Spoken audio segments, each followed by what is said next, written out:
And we're back to episode 19. I think this will be session 19, something like that, of Red Skies.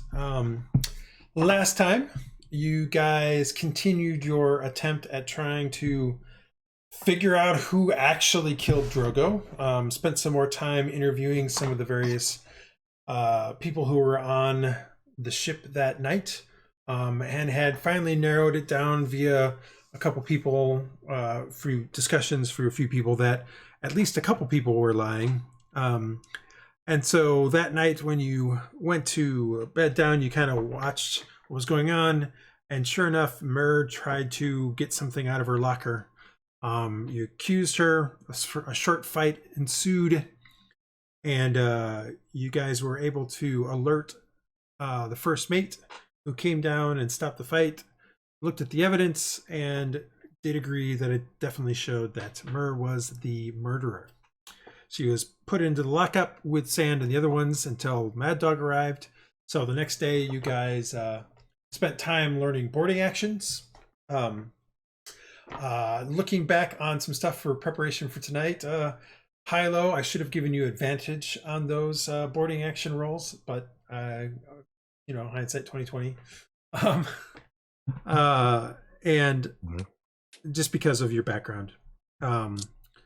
And after having done that, settled in for dinner. About 2/3 of the way through dinner, Mad Dog arrived again from the rowboat, came up, spoke with Red, looked at the evidence, and announced that indeed it looked like they had the wrong murderer initially, and that Mer was now the culprit and was going to be keel-hauled in the morning when they left.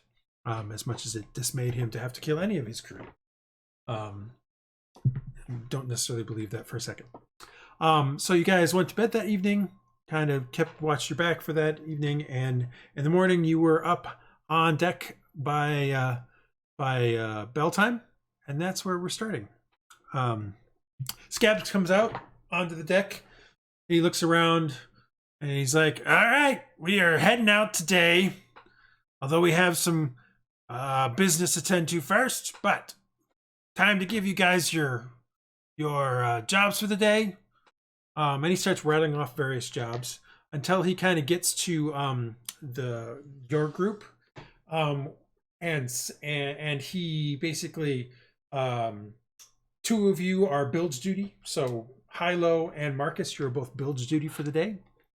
Dresd'a and Praedyth, you guys are on swab duty, as well as Iylis.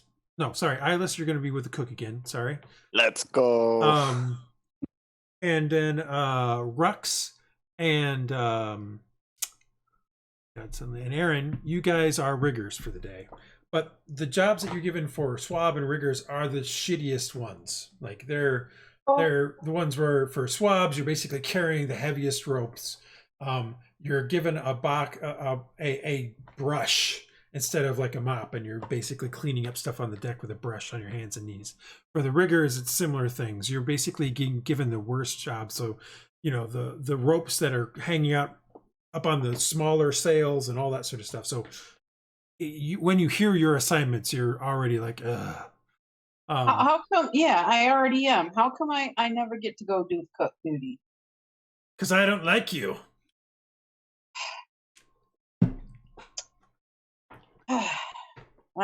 Grumble. Talk back again, and you'll get another 6 lashings. At that point, you see the captain come out of his cabin, walk up onto the deck on the back, and says, "Men, women, crewmen, countrymen." No, I'm just kidding. It is time for us to get off onto our raiding again. We are headed to the north, off into the far side of North Ferran, actually quite near the Arch Isles. There we expect to find a merchant ship laden full of cargo, from what my spies have told me. But before we do this, we have some business to attend to. Bring up the prisoners. And up come from the bottom, Sand, who's let loose. He was in the bilge the whole night still. Savara, who's what her name is. Let me get it real quick. Imrave, the older, half-elf woman. She comes up and she's rubbing her arms and stuff like that, but she's kind of got a smile on her face. She falls into line as well because, again, all she did is had some drugs. She's not getting keel-hauled. And then Tegwin and Mir are brought up into the deck and still kind of in roped up. What do you two have to say for yourselves? Mir says, whatever. I think this is unfair because he deserved it. But whatever. Tegwin's like, I don't know how that dagger got in my thing. I did not steal it. I didn't take it. But there's no way for me to prove that to you, so it is what it is. I've made my peace. Fair enough. Boys, throw them over the side and weigh anchor. We head north towards Escala. And sure enough, the anchor gets pulled up. They throw those two over the side with their hands on, and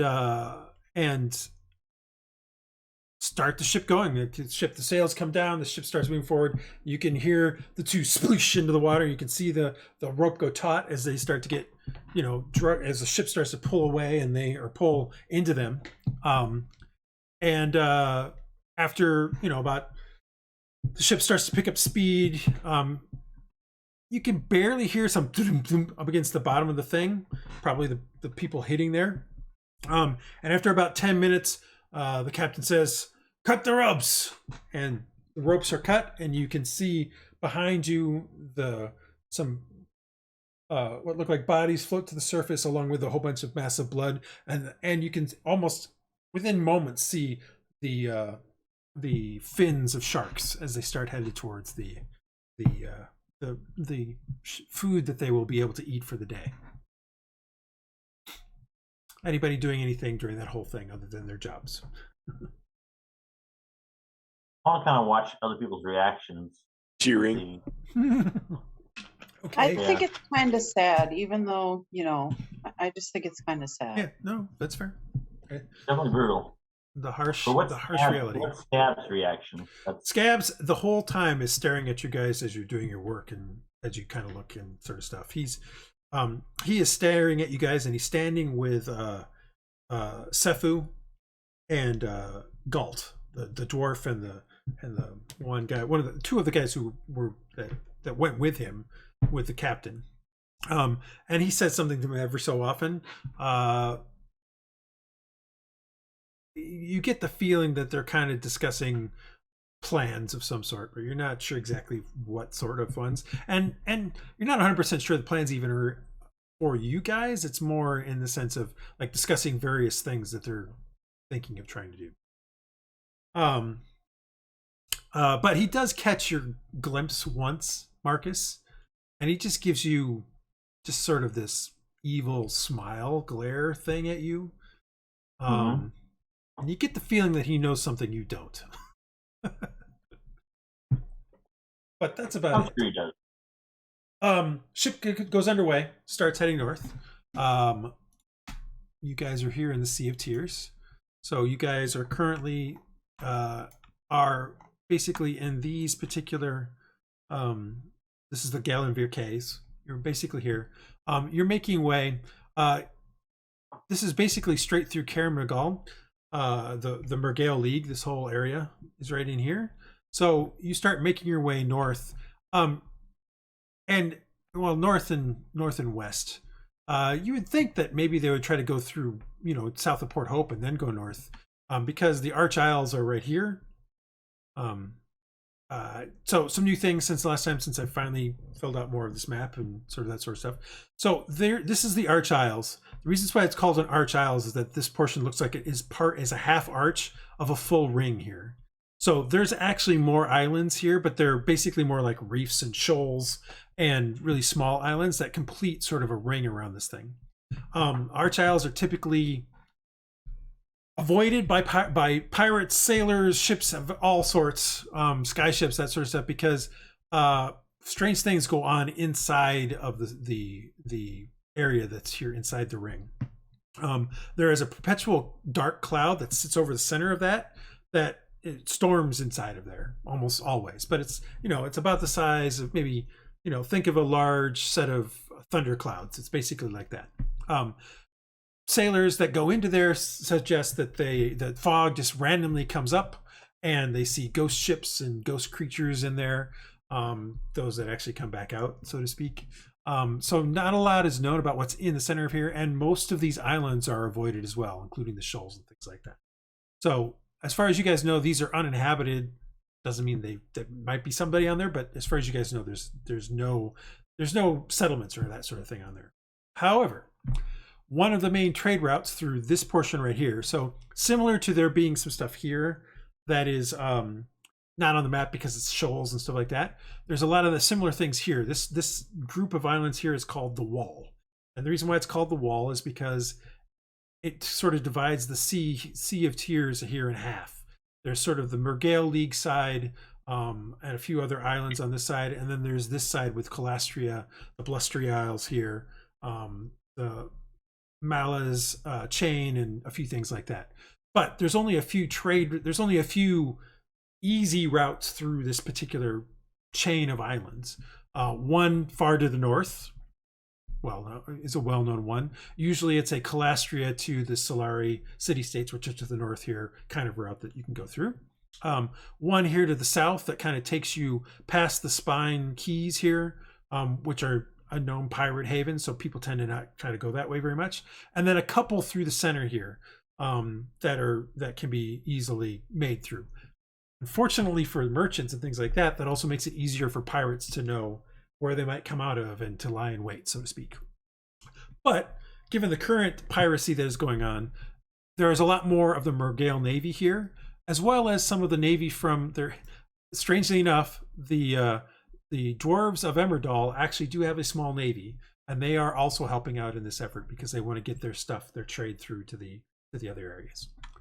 So that being said, there's still long swaths here with the Mergale Navy here trying to do stuff, trying to contain things here. That leaves larger swaths of trade route around in these other spots on this side or on this side that pirates are starting to use to attack ships.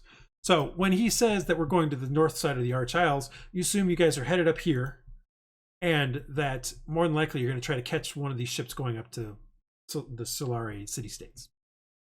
All right. So what he has also mentioned is that you guys are to make way for Escala. Escala is on a small island called Valuge, which is just north of Ferran. It's also not on the map. It's maybe about a 10 miles square island, not square, but about 10 miles at its longest length. And so it's right up in here. So Escala is known for being, it's a part of the Mergale League, but it's very far away from the center of Caer Mergale, which is the capital of the Mergale League. So it's a little bit more lawless than the rest of the league is. There's another port here called Tyrok's Landing, which is kind of similar. And then there is Mirabel here in this bay, which is where most of the trade from the North Ferran comes. So there's definitely stuff here that you guys can go to. Port Hope and Wensmar are the main things here. Mirabel and Tyrok's Landing are the main one here. Like I said, a small island called Escala, which it sounds like you guys are going towards right now, or with a city on it called Escala. Anybody have any questions about that? You go over more stuff as we kind of get more towards it. But so for the next day, you guys are sailing north. You assume that the reason why you're sailing north through basically the heart of the Caer Mergale's sea area that they claim is because most of the navy is either at this particular choke point down here, maybe at this choke point up here, and at the wall trying to protect ships. At least the ones that are not trying to protect the main portion of Caer Mergale. So for the next 2 days, actually 3 days. For the next 2 days, you guys sail north. On this first day, is there anything that anybody wants to do?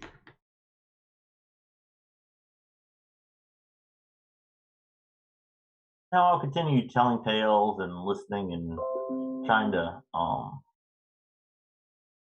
just integrate myself with the crew as much as I can. Okay. Anybody else trying to do anything?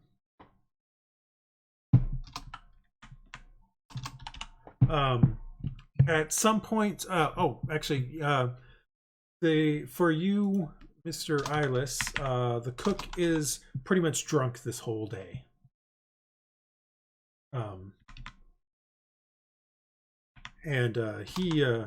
He doesn't drink. He doesn't seem to wake up at all the whole time. So you're pretty much making dinner yourself on this first day.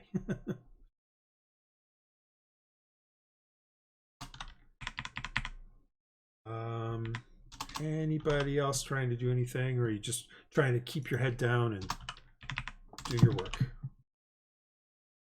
Sorry, I realized that I put some dates down incorrectly in my notes, so I'm fixing it.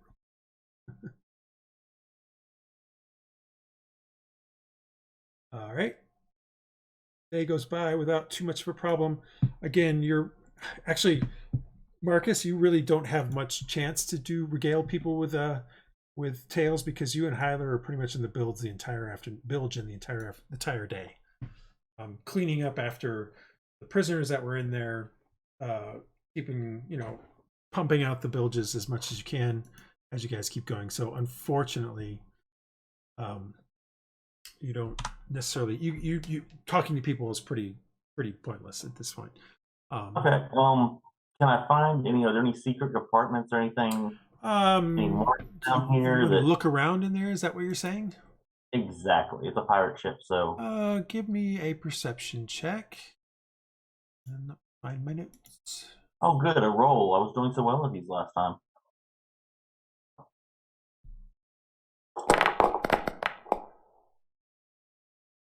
That's 20. That's actually not bad. You search around in the bilge, and there's some water, and it's like some wet straw and things like that in the bilge. But you actually find the following things, actually, over the course of trying to do a bunch of stuff. Some leather armor. Wow. A heavy mace. And 12 silver pieces. In addition, since you've been doing some stuff through this, you also find a masterwork hand axe. They just remember, there's like about 6 inches or more of water in here, so a lot of this stuff is just under the water, and it's dark inside, so it's hard to find or see. And the bilge is not exactly small. I mean, if you look at this, if you look at the bilge, it's it's a decent sized area. So like a good. Like this is about 60, 70 square feet. Maybe more than that. 20 by 1, 2, 3, 4, 5, 20 by 25. So like maybe 500 square feet of it's not being shown with water, but 500 square feet in here. So it's not a small amount of area to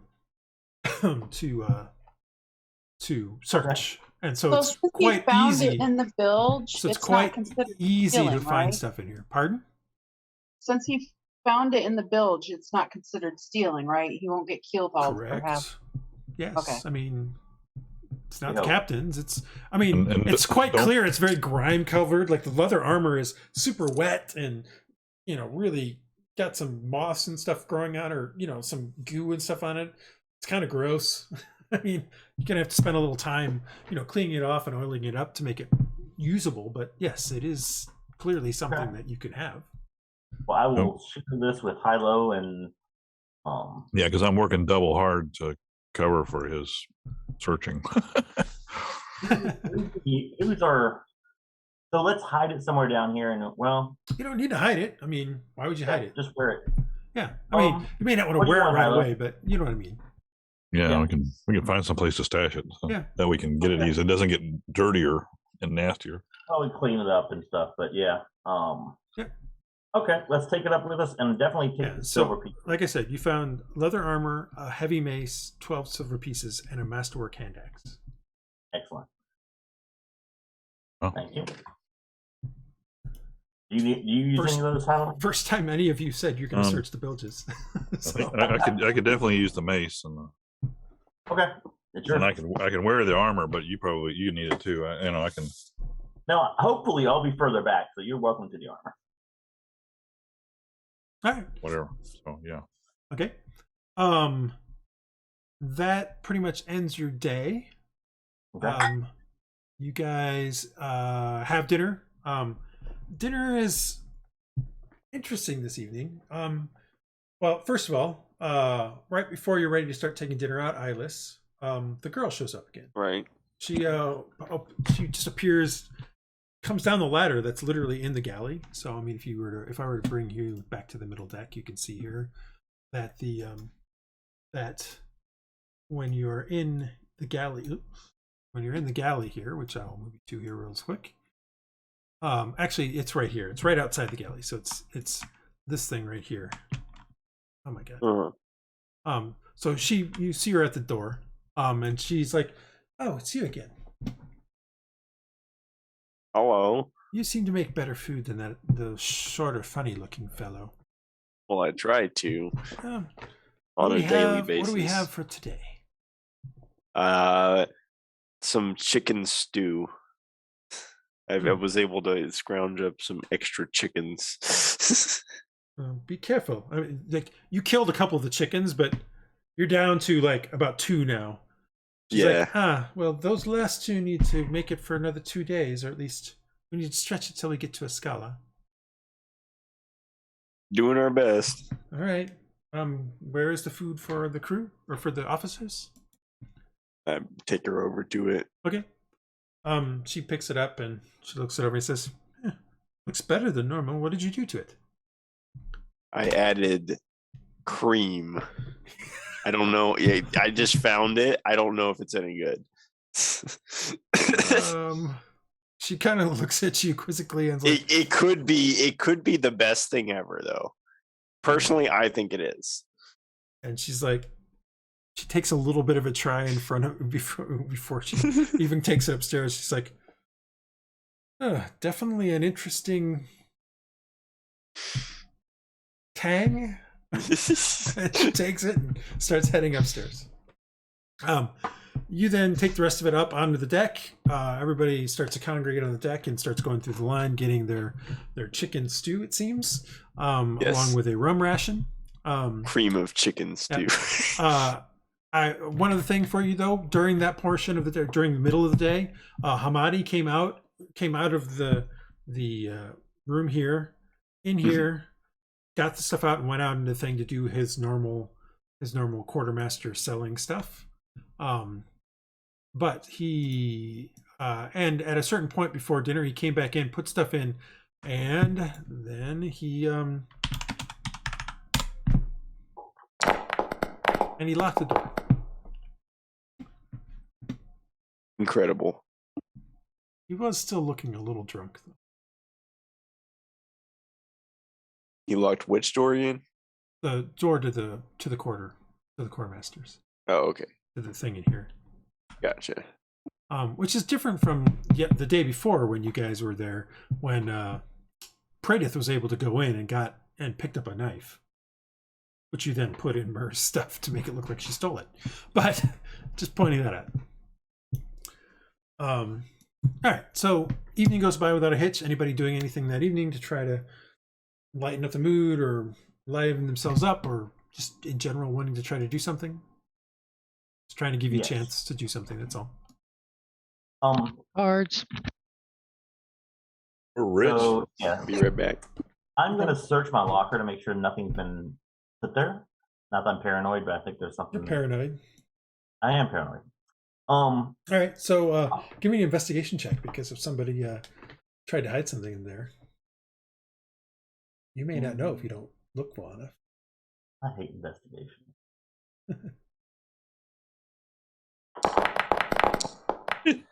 Nope. No idea. You go through it. Everything that's in there seems to be exactly what you put in there. doesn't seem to be anything new in there.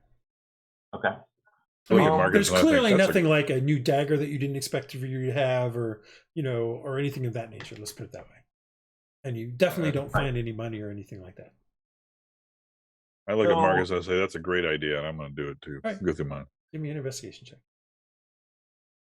I mean, note when you get there, you do have to unlock it. So it was locked before, as an FYI. Okay. Same thing. You kind of go through it. You look it over. You don't see anything in there that you that you weren't expecting. Okay. All right. Anybody else doing anything such as that, or you guys getting down to brass tacks and doing some cards and things like that? Age. All right. I would actually like to go to the quartermaster and quartermaster hours are only until evening, unless you're going to just try to go talk to him because he's eating. No, I'll wait then. Yeah, I mean it's during the day that quartermaster hours. So, like when he sells. So, who's gonna play cards?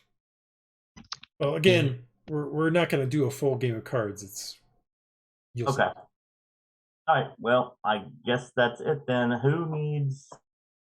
Can I use a mace? I'm not sure. I can. Sabir does play cards with people. I'm not saying that doesn't happen. No, I know. It's just not worth the time for it. We need to move. We need to move it along. Like you're going to be doing this sort of thing for multiple days, so it doesn't pay for us to keep role playing it. I'm just doing it today because it's the first kind of day after. It's the day of Myrrh and Tegwin getting keelhauled. So just in case you guys were paranoid about something, I was giving you a chance to. And did that look like her body, Myrrh's body? It's hard to say at this point because you didn't ask way back then. Okay. Well, I thought about it. Yeah, I mean, at this point, it looked like two bodies came up. So. Gotcha. And who dropped her in the water? Which of the crew people? Some of Scab's guys. I mean, they're usually the ones like Scab does. All the Scab's guys are the ones that do most of the security kind of stuff and that sort of thing. Of course they are. Because he's the botswain, so he gets to pick who does what. Yeah. All right. Well, that's my questions for the time. Okay. Anybody else want to do anything? Praedyth, Dresd'a, Aaron, you're going to play cards, so you end up sitting down and start playing cards. Rhux. So, is there any way I could search for something that I could use to perform my ritual elements? I need candles and something to write with, right? Like a charred piece of wood or chalk. Yes. Well, you only need a change slightly with the new version, if I remember correctly. So give me 1 second. We need to do that. Let me see if I can find this real quick.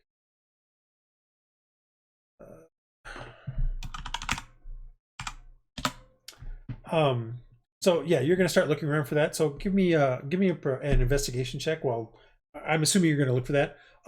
Yeah. So one thing you guys have noticed before you make the investigation check.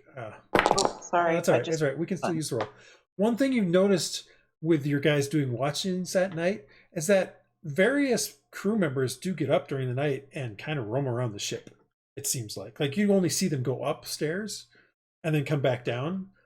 But because of your watches, you've been seeing certain, more than just Scab's guys. Like every now and then you'll see Sabir just get up, go. It seems like he goes and takes a stroll on the main deck for a bit and then comes back down. Things of this nature. So it's not unusual for after bed for somebody to get up and roam about the ship for a little bit. Maybe they're talking with somebody who's on night duty. Maybe they're looking at stuff. Who knows? But it's something that you guys have started to notice. You look at binder here real quick. All right. So I do want to do one more thing. 1 second. Then we'll get to you.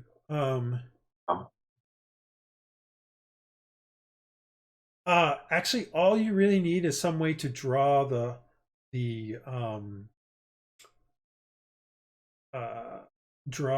symbols. So you just need somebody to draw the symbols, Dresd'a.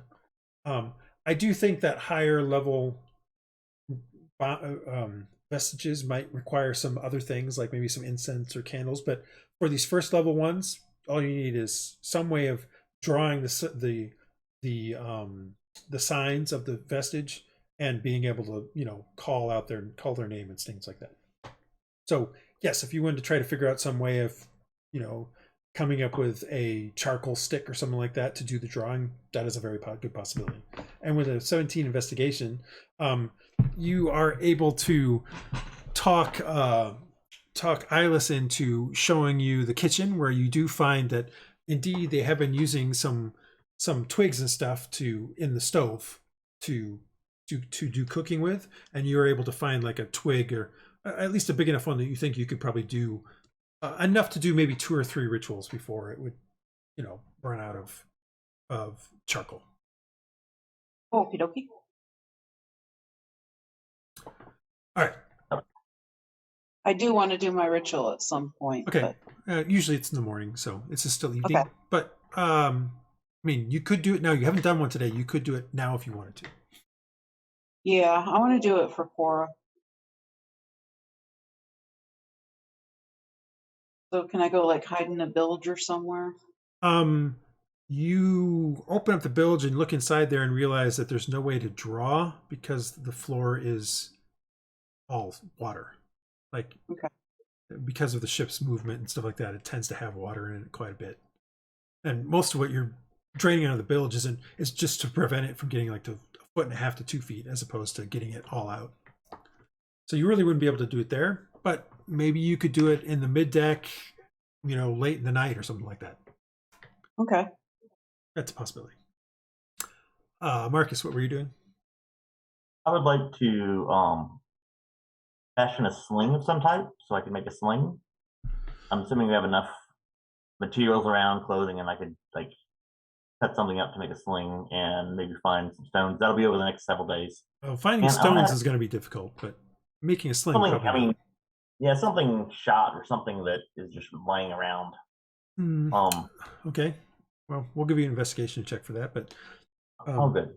I got some chicken feet you can use. The other thing is, I'm going to ask True. True's our friend, right? True seems to be your friend. This evening, True and is playing cards with Sabir, Blinby, and Aaron, actually. Okay, I'll wait until I can get her alone, but that'll be another time. So I'm going to ask her about people going up on deck with the. Well, I mean, you could at a certain point they stop playing cards, so you can probably talk to her after that. I'm just saying that those 4 were all currently playing cards tonight. And Aaron, I don't know, you're not necessarily too outgoing, but I mean, you seem to be getting along with all 3 of them. So, and Blinby seems to be less reticent, less belligerent towards Aaron, at least at this point. Sabir as well. Sabir seems to be enjoying the evening. In the end, for you guys with cards, it's all even. Like, everybody seems to win about as much as they lose for this evening. It's almost as if the first night Sabir was easy on you to try to convince you to play more, and now he's actually playing. Now that you're playing more. I will destroy him one day. But did you want to talk to him? Did you want to talk about anything while you were playing cards, or is it just to pass the time? Well, I guess ask him about how they feel now that Murr's gone, something like that.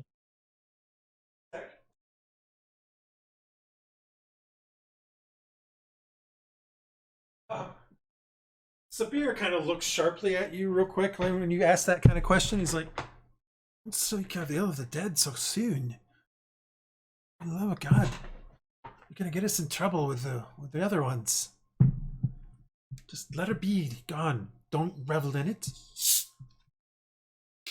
And Blinby's like, Scabs deserves that. He shouldn't have let her loose anyway on people. I'm glad she's gone. At least one of his thugs is gone. What'd you say? Stirring up trouble. And True is like, yeah, I'm kind of with Sabir on this one. Just let it lie. I mean, haven't you seen how Scabs is staring at you guys? Like, he's staring daggers at you guys. I'm sure he's got something out for you. You guys got all the shit jobs today. I would just keep a low profile for a while. I mean, it seems at least that Red might seem to like you for some reason, or at least enough to, or at least just finding a use for you. So just keep it, just lie low. Don't antagonize anything for a while. Let's get through this raid.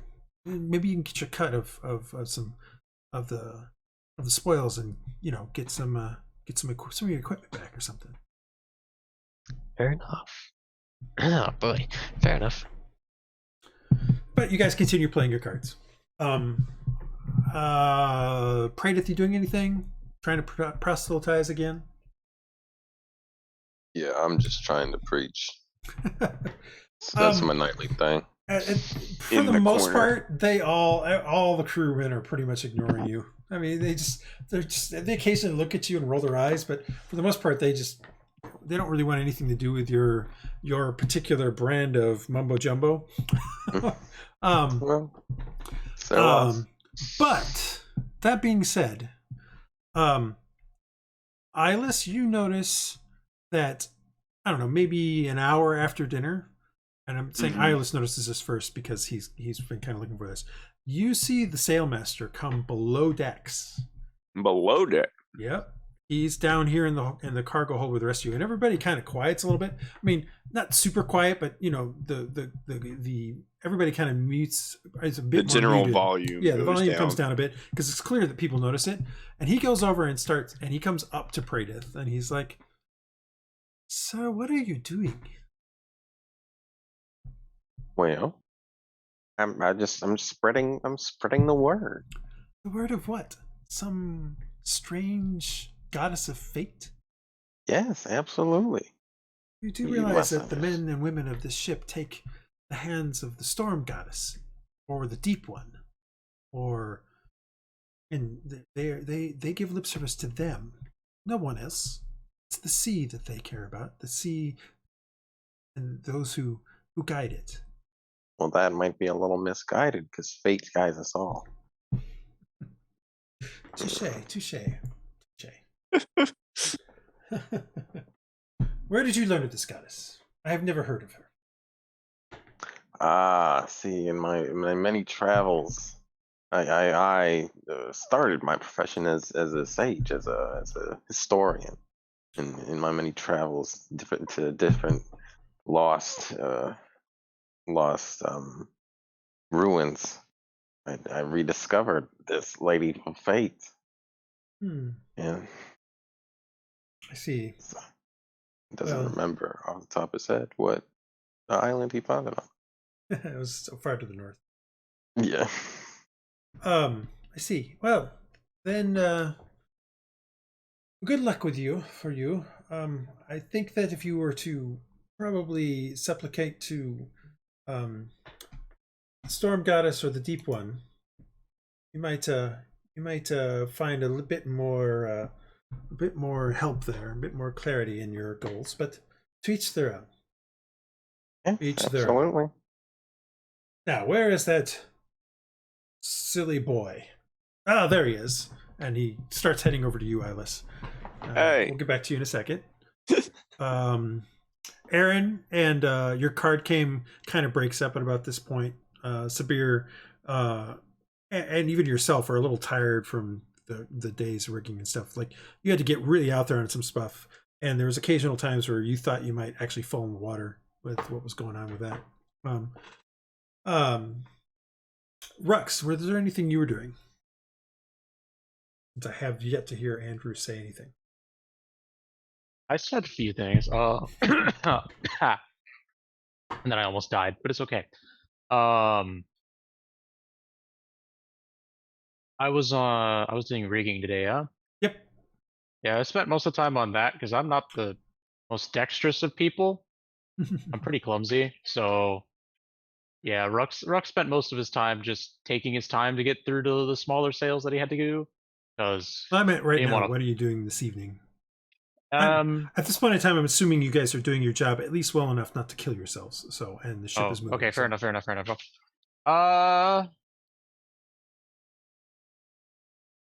mean, you can be saying I'm not doing anything. That's fine. You did overhear the sailmaster talking to Praedyth about the storm goddess and the deep one. So It's true. I do, in fact, follow the deep yeah. very astutely. I forget who does. What's the word? What is it called? Not corner. Surgeon stuff on the ship. I forget. That was Stitches. Gowan Stitches. He's not the guy who just came down here. He's one of the officers. They tend to stick to them. They tend to either stay on the main deck or in their cabin for the most part. I forget how. I'm assuming he's very close with Scabs. Not necessarily. You're not sure. You do know that he's both the surgeon and the carpenter, though. You've seen him doing patches around the ship every so often. Not patching up people and patching up the ship. Well, I think in the evening, Rhux will maybe like soon after dinner. He'll like see if he can seek him out, maybe. All right. Beyond doing all the whatever that job he has to do. For the most part, during dinner time, most of the officers take their dinner with the captain. So you guys tend to get done with dinner before they tend to leave. That, about the time I would wait. About the time the sailmaster came down is about the normal time that they would actually be leaving the captain's cabin. Like they tend to potentially strategize or something. You're not sure, but they tend to be in there for 2 hours every night when they have dinner. So I know that this is about the time that he's probably done. Yeah, it's possible. Then I'll ask the shipmaster. The sailmaster. Yeah, sorry, the person who's down here. Yep. Doing the things. Well, so the sailmaster was talking to Praedyth. You overheard him do that, and now he's headed towards Iylis. So, I will stand and then start walking towards the way up, and then. Right.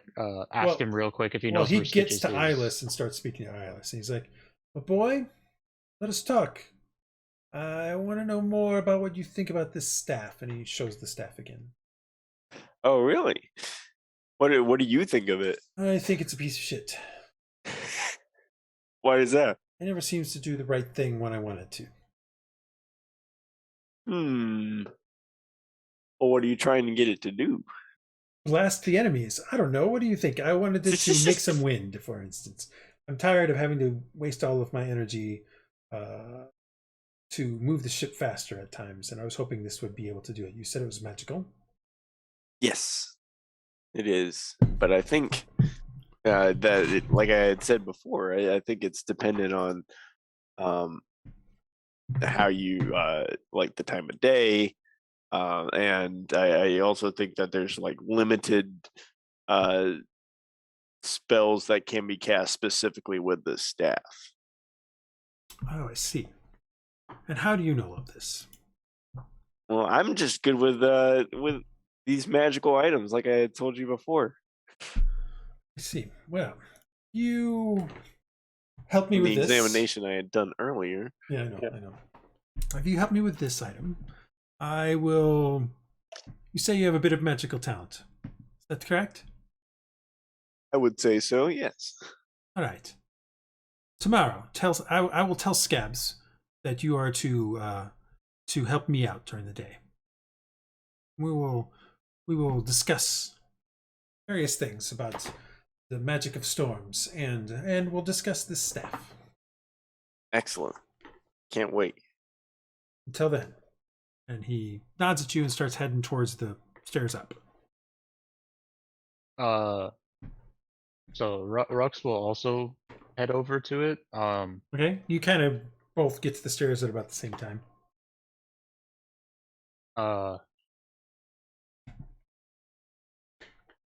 Sorry to bother. Do you know where Stitches is? Probably in his bunk. Wonder you people are enslaved. Your intelligence is just so low. No. And he, and he heads up the stairs. Oh no, that's fine. All right. He did answer your question though.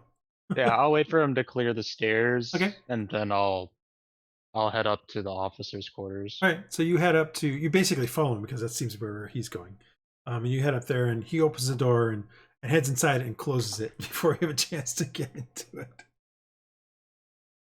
You did? Yep. Okay. I mean, This you is can great. knock on the door if you'd like. Or you could wait until tomorrow and see if Stitch is just out on the ship in normal. Or you could wait 5 minutes, then knock, so it doesn't seem like you were following him. That also is a possibility.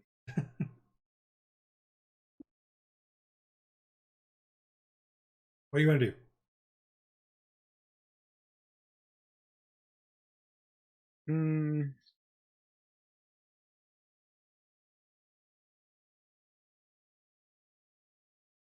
Do I know how late the other Alec goes in there? Because I think she also lives in there, right? Yeah, I mean, the other one wasn't downstairs. You've seen her a couple times down there, though. The other Alec is the gunner. Yeah. Yes.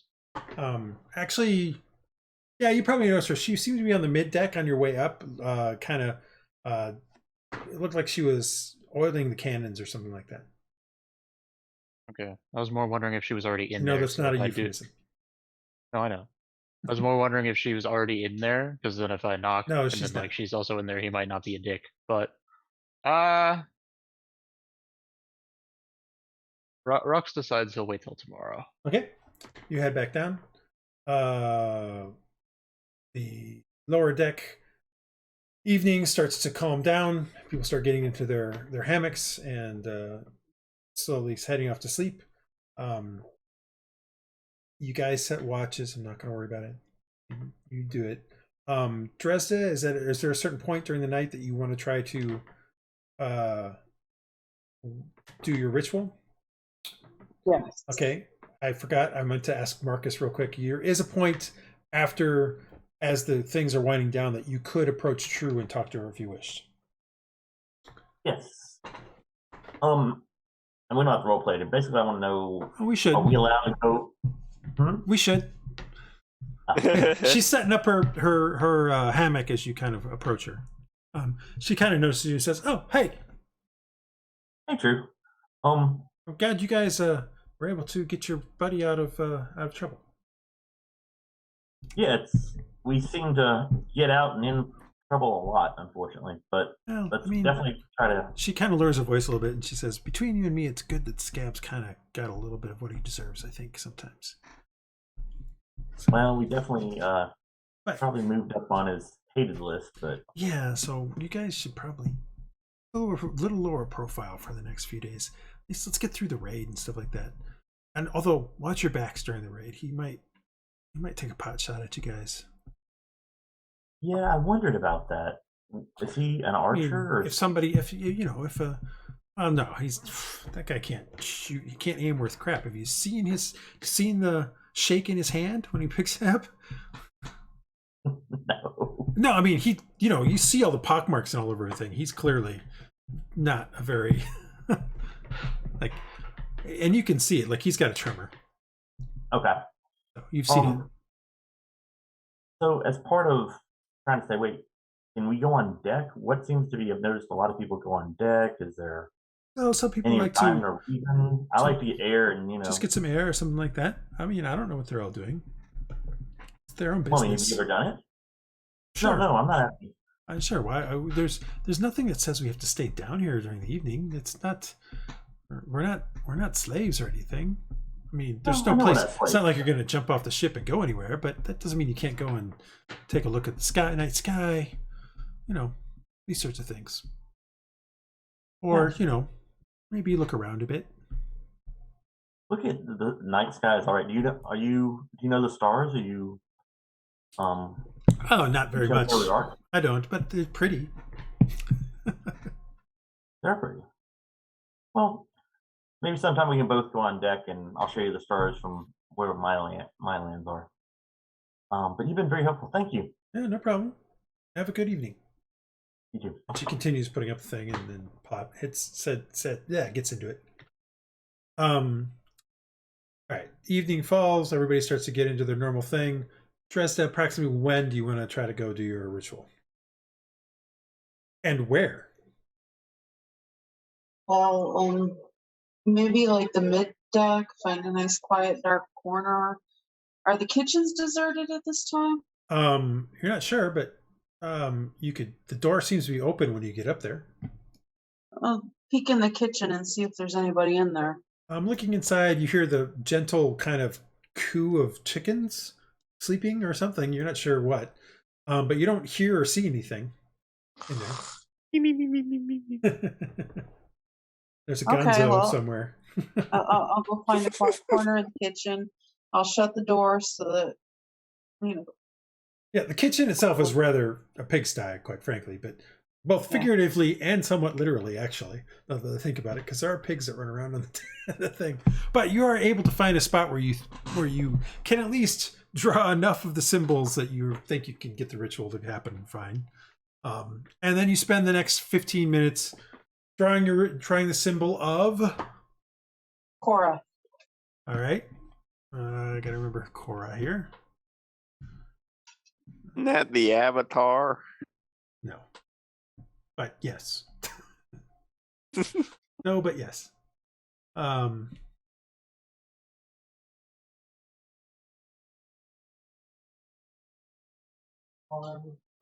right. She's the one. I've forgotten. Cora. Okay. All right. You start doing the ritual. You speak the words. You call her name gently over and over again. Sort of the mist comes up from the symbol, and the disembodied head of Cora appears in front of it, and you hear her say, "I felt that you had been forsaking me." No, ma'am. I've been captured on a pirate ship, and it's taken me a while to find what I need to do the ritual. Likely excuse, but I do feel the water. Oh, such wonderful water. What is your bargain today? What? Normally you bargain, but normally I don't make you do this part, but I'm just curious what you might try to offer her. Glory on the high seas, I fight in your name on the water.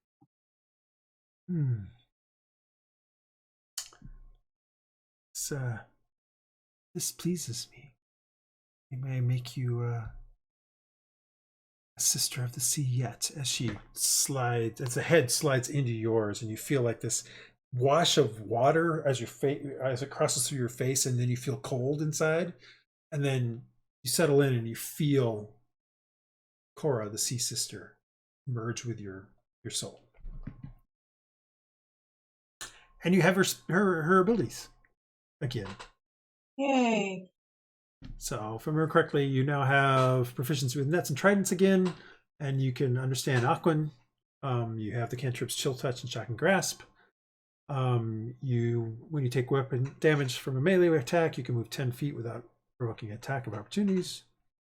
And you are cold to the touch. Your hair has suddenly streaked white, and you kind of pull up your collar a bit to hide the slight slits of gills that are on your neck. Oh, actually, that's only when you're in water. Sorry, never mind. Yeah. All right. So you have successfully rebound to Cora. As Cora kind of enters into you, you do feel Corsair leave, sort of, but he's more like he's a rogue, he's a thief. He kind of just slips away like a shadow. Yeah. Shadow in the night. You definitely feel the transfer of the two, though. All right. Anything else you want to do? That's it for now. All right. The night passes without any issue, and it is now the 21st of sowing time. Morning comes. You guys get your assignments. Imagine that they're pretty much similar to what you had before. You guys get rotated a little bit in the sense that Hylough and Marcus, you now are rigging Dresd'a and Praedyth, you guys are bilges. It seems like Scabs finds it funny to put Praedyth in with the bilges. And the other three who are on the rigger, or the other two who are on a rigger, are now swabs. And you see sort of Scabs kind of look a little annoyed that he tells you, Iylis, to go report to the sailmaster. I enjoy walking over to the sailmaster's quarters or wherever he is. Oh yeah, they're in the front of the ship. So Yeah. the day continues like any other day, although Iylis, you do feel like there's a certain laden water smell on the breeze. And by late afternoon, you can definitely see to the west that there is a building storm cloud. It's not a huge one. You figure it's probably going to be more of a squall than any kind of massive storm, but pretty sure it's coming in. Probably will be in here this night. Probably be in there by maybe just after midnight or something like that. You spend much of the day just following who you find out his name is, if you hadn't already, is Viol. You basically just follow him around most of the day as he does his typical stuff. You find out basically the gist of what you're learning right now is how to be a sailmaster on a ship. So you see that he occasionally heads to the front, figures out what's going on with the weather kind of stuff in the morning. You notice that he also notices the clouds to the west.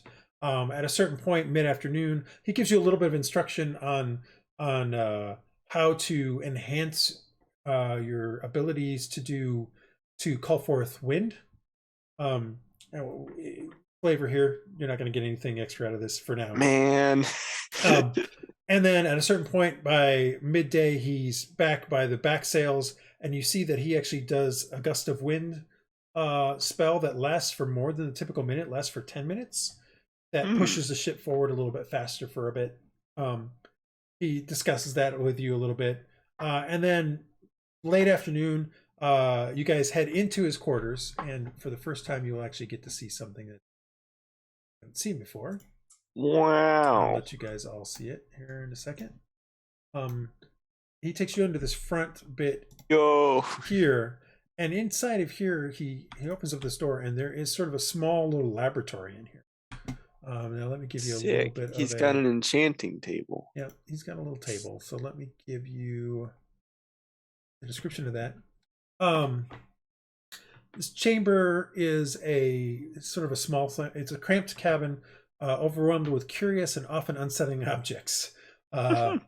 Things such as, there's a shriveled head in there. There's a whole bunch of other things, but and you also notice a couple of things. One, you notice the staff. He didn't have the staff with him today. He just happened to have it in here. That's the first thing. The second thing is you notice that there are 3 of the other magic items that you guys had picked up. So I don't remember all of exactly what you guys had picked up, but I definitely remember you had the Stone of Water Breathing. So that's one of the things that you have that's in there. Right. One of those black axes is in there. And then did you guys get like a ring of let me see the item table here. I really need to get all this stuff figured out.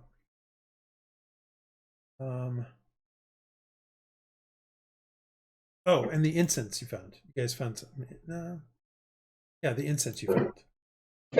So those 3 things are in there as he seems to be looking through them and trying to understand what they do and that sort of stuff.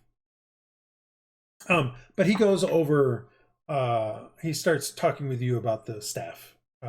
So I don't know how much information you want to give him or not. That's kind of up to you. I mean, I'll give him information that I know about the staff, but like. So you point out that during the day it's sort of like a healing staff, and at night it's more of a plant staff. I mean, it's got cold lightning. Plant staff, yeah. I mean, most of it's entangle, spike grow, and cold lightning. So, all right. So he kind of doesn't believe you until you show him. Until you help him understand how to do. It's kind of funny because the day one does have plant growth, so you teach him how to do. You get him understand how to call forth plant growth. And a plant grows and like a vine grows in the middle of the thing, kind of knocking stuff out of the way. One of the jars that had some strange, what you thought were just pebbles or stones inside, kind of falls and breaks, smashes, and you realize that it's a bunch of eyes of some kind of creature. You're not sure that are now kind of on the floor. And he's like, oh, this could be very useful. I mean, not in this particular room, but very interesting. And so, you help him kind of learn some of that stuff. Is there anything else you're trying to do during this whole thing, though? I mean, in essence, he's giving you some magical instruction, or at least trying to help you understand your powers a little bit, because, he senses that you have some storm sorcery. You're helping him with the staff as much as you want, and then he's sort of teaching you sort of the ways of being a sailmaster. Very just cool. the various things you need to do on a ship to be the sailmaster, so to speak. Nice. Rest of you do your regular jobs. Unless somebody has something specific that they want to try to do over the next 2 days, you kind of fall into sort of a routine over the next 2 days as you guys as the ship slowly moves north from the Gallanvere Quays up to Valuge and Escala. And at the evening of the 22nd, or the late afternoon of the 22nd of Sowing Tide, you see, you had been seeing North Ferran off the port bow for quite a while, for the better part of the last day, but you finally start seeing Valuge coming through late afternoon on the 22nd. As you guys reach and arrive at Escala. Now, as you guys get closer to Escala, Scabs calls forth, and basically you see him. The riggers kind of run down the sails, and run down the flag, and a different set of sails and a different flag are put up before you guys kind of start to really get close to Escala. So the sails that you have been running are a bit when you pull them down, you realize that the sails that it's not something you guys have really been doing a lot with, but as you guys who are doing rigging that particular day pull them down, you realize that the sails feel very light, but when you feel the one side of them, they feel scaly, like you feel like the ridges of scales. And you put those away, and then you put on a more traditional canvas sail that's actually heavier than what you were just holding on to. And the flag changes to just a more traditional Mergale flag. Clearly, they're trying to mask what they are to some extent as they kind of head in towards Escala. Reaching the harbor of Escala, a rowboat kind of approaches as the ship kind of slows down, and a youngish man with zits all over his face, severe case of acne, shouts up at the ship, says, "Ahoy, ahoy! Do you need navigation into this harbor?" And Red, who's been doing most of the ship that afternoon, says, Yes, we do. And I've lost Red. Yes, we do. Please guide us in. Guide us in, Mr. Navigation Master. And throw me a rope. And so, some of the guys throw over a rope, and he navigates the ship into the harbor and up to the docks. And you guys are now in the port of Escala. Everybody's called up on deck. Time. Everybody's called up on deck, and Red basically announces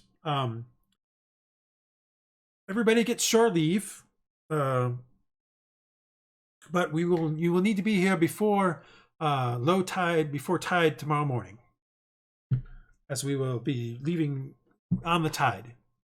You guys have learned enough about the tides now to realize that the low tide is going to be basically about 6 a.m. tomorrow. So that's the first thing. Second thing is she gives you dismissal as you guys are about to head off. Maybe getting together to yourselves. Scabs comes down and says, "Hold on. Everybody gets shore leave, but you guys. You will be the skeleton crew this evening. You will be watching the ship. Enjoy your stay at Escala. And Back. you will be under the tutelage of Sefu over here. Do a good job." And then he gets off the ship as he goes down the gangplank. Guys, what if we just take the boat and leave? Well, I mean, not everybody's going off on the. Oh. Yeah, that would be. You guys are just that's a getting thought. actual duty, though. I mean, like you guys are basically getting evening duty on the ship to watch the ship overnight and make sure nobody steals anything and all that sort of stuff. You Yeah, are we not gotta getting get shore quick. leave on Escala. At least you're not. It's not being given to you directly. You guys start spending the evening waiting, doing the typical jobs. You notice a couple things. Mad Dog doesn't leave the ship. Red leaves the ship. Scabs leave the ship. Many of the officers leave the ship. And seriously, it's mostly you guys. Tuber stays on the ship for whatever reason. The guy maybe because he's not super smart. And True stays on the ship along with Blimby. All those guys stay on the ship with you guys. And in fact, True, as you guys are doing sort of the night duties, kind of comes up and starts chatting with you guys. Blimby falls behind and talks to a few of you, but is a little more reticent. She seems to be just more about sticking around with True at this point. I want to ask True, why did she go stay here? Were you like shore? Scala is well, Scala's not my cup of tea, so to speak. It reminds me, it's a little too rough and tumble. Well, what am I to say? I'm on a ship in the middle of the sea with pirates. Of course, it's not too rough and tumble. Let's just say, and she's kind of looking around a little bit, and she notices that Sefu is forgot to activate this when I was pointing out where you guys were going. I'm so sorry. She starts looking around the ship, and she notices that Sefu's kind of leaning on a stool behind the wheel, and kind of watching what's going on, but not really that well. I mean, he's just kind of looking. She goes. You see her kind of like see almost something click. Like, okay, I think we're okay. She says, "I want to talk about Scabs and maybe getting off this ship." Enough said. And there's a few others that are kind of interested in sort of the black eye that you have given Scabs. Me and Linby here are the two that are willing to talk to you more directly about it, but there's a couple others. I don't think there's much we can do here in Escala. You're getting watched too much, but it's very possible once we do this raid, depending on how it goes, we might be able to do something after that, especially since you guys might be able to get some of your stuff back after getting some booty. Yeah, I mean, I'm not saying definitely, I'm not saying we mutiny or anything. Just figure out a way no. to. If Scabs were not in the picture, things might get better on all of us. So, anyway, take that to your friends, and we should discuss it at some point. Oh, that's very interesting. Thank you. We definitely will. And take care. Well, given that we've sort of had a discussion, maybe I will take my my shore leave, at least for a bit. Is there anything I can get you from the docks? Maybe some ale or something? Ale is always good. Was I able to make a sling? Yeah, you were able to make a sling. You just you weren't, over the course of the time, you weren't able to find anything that was really super helpful as bullets. I mean, you got a couple things, but not really very many. Can I give her a couple silver to pick up some bullets? Yeah, she's like, sure, or I could just pick up some pebbles on the way back. Either way. It's up to you. What's the? I mean, in the stats, does it make any difference? I don't think it does. But No, not really. It's just one's free and Okay. one's not. yeah, stones are good. Thank you. All right. We'll look to see if we can find some decent ones. And anything else? Or what were we gonna say? Give her a couple silver for get some. She's been very helpful, so this is for her. And I Okay. get a drink and think that wish we were there Hmm. and not Well, in this. I'm so circle. sorry that you are in this situation, but like I said, keep a low profile for a bit. Scabs may Not forever. eventually. At some point, Red will tell him to be less critical, especially if you guys are continue to do what you're doing, which is helping the ship. And she heads off down the gangplank with Blinby, but actually Blinby actually just goes below. Okay. You And I'll go back guys, and tell everyone that we may have friends on the ship that we, let's keep it cool and blend in and not make too many waves at the moment. over the course of that evening, you guys do your jobs on the ship. So most of the night duty is really just straighten things up from what's been going on during the day. You're here at the docks. Actually, about an hour before sunset. You guys got there late afternoon, but an hour before sunset, you guys end up helping him pulling on cargo or supplies. So the main reason for being a Scala is it's time to resupply for the ship. So you guys pull on a bunch of barrels of water, several cages with chickens, a few piglets and a pig. Lub seems to be pretty excited about this whole thing. He actually comes up on deck for this particular thing, swaying like crazy. You'd think the ship was still at sea as much as he's kind of swaying. And that sort of stuff. There's what seems to be a large amount of cannonballs seem to get put on the ship. Wow. So you guys end up moving a whole bunch of them down into the main hold. But in general, it's just a typical restock of a variety of things that you had been using over the last week. That happens like about an hour before sunset. After that, you guys are able to take your dinner, which Lub makes for you, and it's not as good as it has been the last few days. And then spend the evening doing the regular evening chores or the evening kind of jobs. Anybody want to try to do anything overnight while you're in Escala or on the ship, docked at Escala? I wasn't planning on it. I don't think can't think of anything to do. You did say to keep a low profile, so. What's everybody's passive perception? Look it up, or I can just ask you. Mine's 11. 10. 10.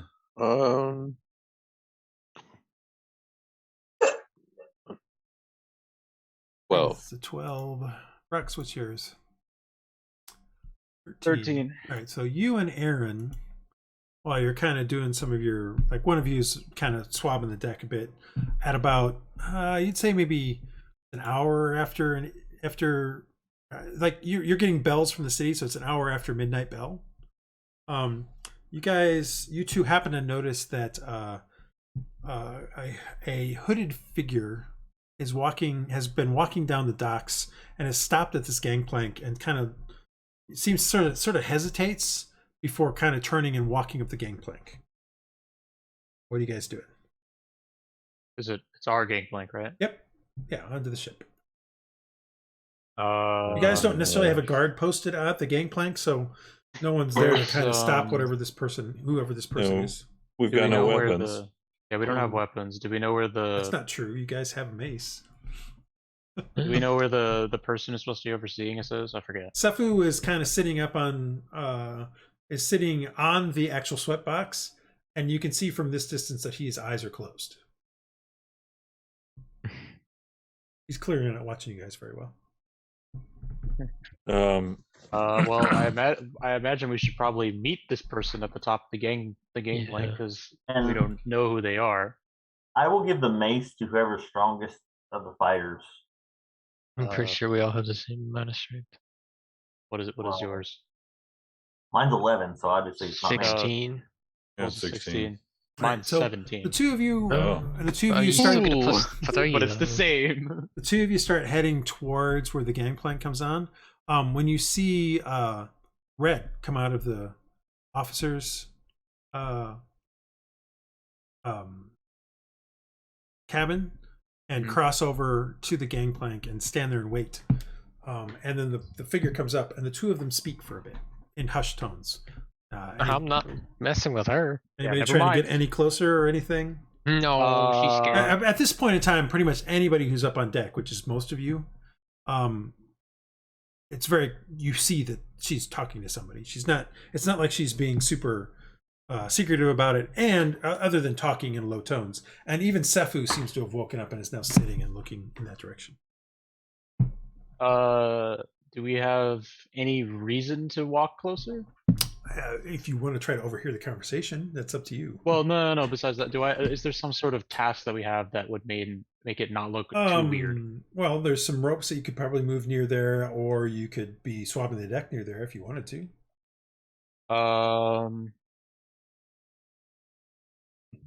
Or you can just continue to do what you're doing. I'm gonna swab the area. All right, so you start swabbing closer towards that. Okay, go ahead, Marcus. What do you think? I'd like to go below and listen to one of the cannon, one of the portholes. All right, so you head below. Right. And Rhux, you start kind of swabbing the deck closer to there. All right, both of you give me a perception check.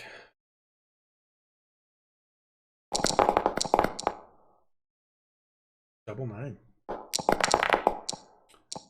Ooh, Marcus. All right, Marcus, you get below there, and you're looking around for the thing, and you find one. You kind of open it up, and you just you don't really hear anything. In fact, by the time you get to that point, you hear footsteps going down the gangplank. So that's how we'll interpret yours for now. Rhux, you don't necessarily overhear any of the conversation, but by the time you get close enough, you actually hear the clink of what probably is coins. Yeah. And you see the hooded figure give Red a sack, a small little leather sack. And then the hooded figure, which you can just now get a glimpse of, looks to be another tiefling, actually. Based on it's hard to say. It's dark out, so the skin color is dark, but there's clearly the beginnings of horns going back into the hood, so it's pretty obvious from that standpoint.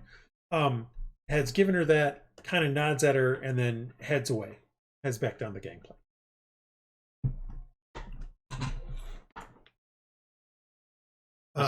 Red kind of turns around, sees you kind of close, and kind of just gives you kind of a slight look, and then heads back towards the officer's cabin. All right then. Well, I'm gonna continue to just swab the area. Okay, you keep doing your stuff. I'm doing my thing. All right. The rest of the night goes on without any kind of incident. Morning comes. You're about getting close. And as morning starts to get closer, you see a bunch of the crewmen over the course of maybe 2 to 3 hours before what would be, the outgoing tide, start to show up in 2s and 3s. Most of them are somewhat drunk. A few of them are not so drunk, but look like they've gotten some kind of fight. Eventually, the Scabs and his typical crew show up, and they definitely look like they're coming in. They seem to be all smiles. You can see Rua, the Alex. She's like counting out some money and handing it to various people of the things, and they kind of come on board. And Scabs goes over to Sephu, and they start talking for a little bit. before he comes over to you guys and says, "All right, you guys are good. You can get to your bunks. You guys get to sleep until we catch up to at least until tomorrow, or you get the day after tomorrow. But guess Safu says you guys did an okay job, so good enough. Till tomorrow." All right. Okay. Go down below. All right, you guys head down below. You guys, as you guys are kind of setting up your hammocks and stuff like that, and kind of getting ready to maybe take at least a cat nap of some sort, you can feel you can hear the anchor getting pulled up and feel the ship start to move away from the docks. And once again, the Defiant is on its way, heading out from the docks of Ascala, and out into sea. You guys get a reasonable day of cat naps. Nobody's sleeping very well during the day because your clock is kind of off, but you do get an 8-hour rest. So anybody that's still trying to get spells or something like that can do so. Coming up on deck for evening dinner, you can see that you guys have do not see any land anywhere near you guys. You're probably somewhere here in the middle of the sea, heading towards the northwest. All right. Actually, I should also have changed this because it's now the 23rd. As you made it overnight.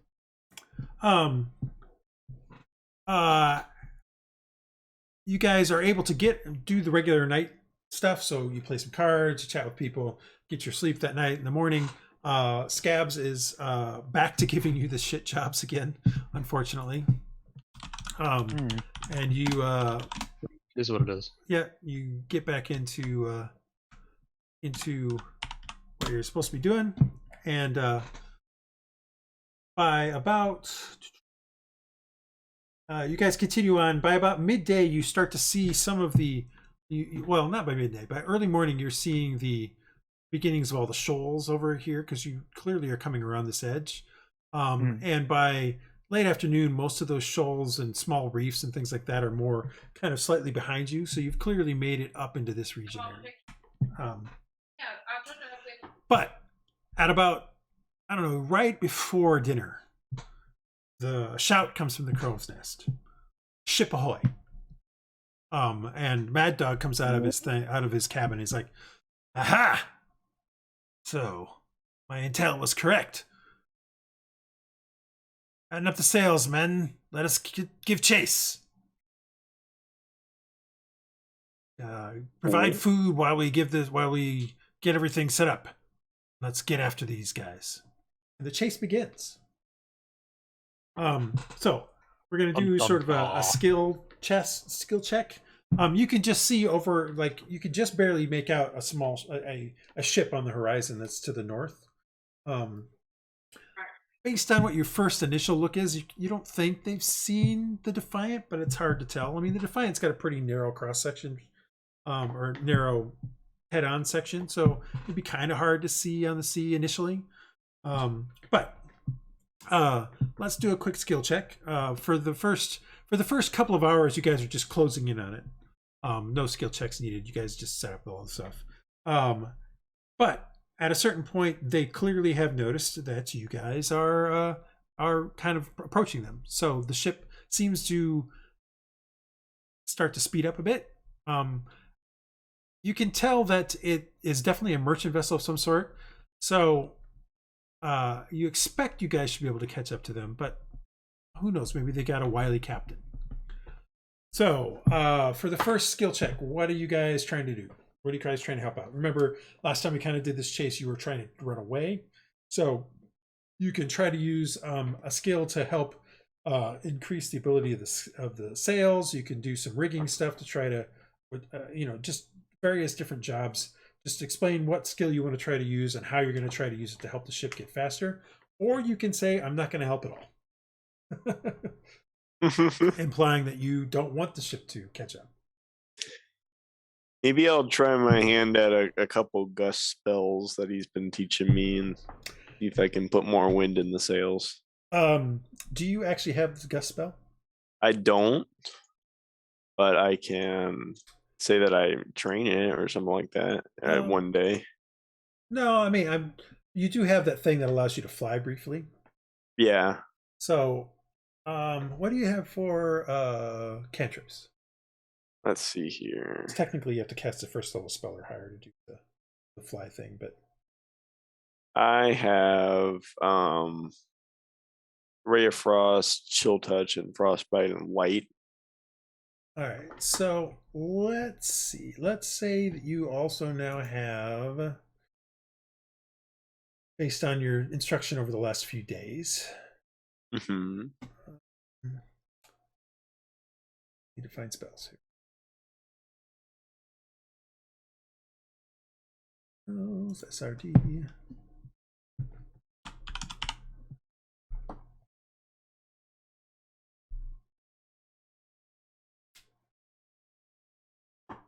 Let me see if I can find something that's.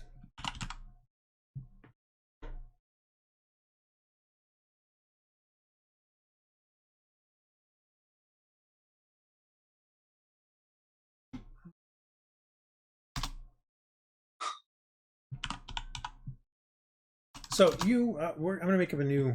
Actually, this might exist, but I'm going to call it. You now have a cantrip called Breeze. Breeze. Mm-hmm. Fun.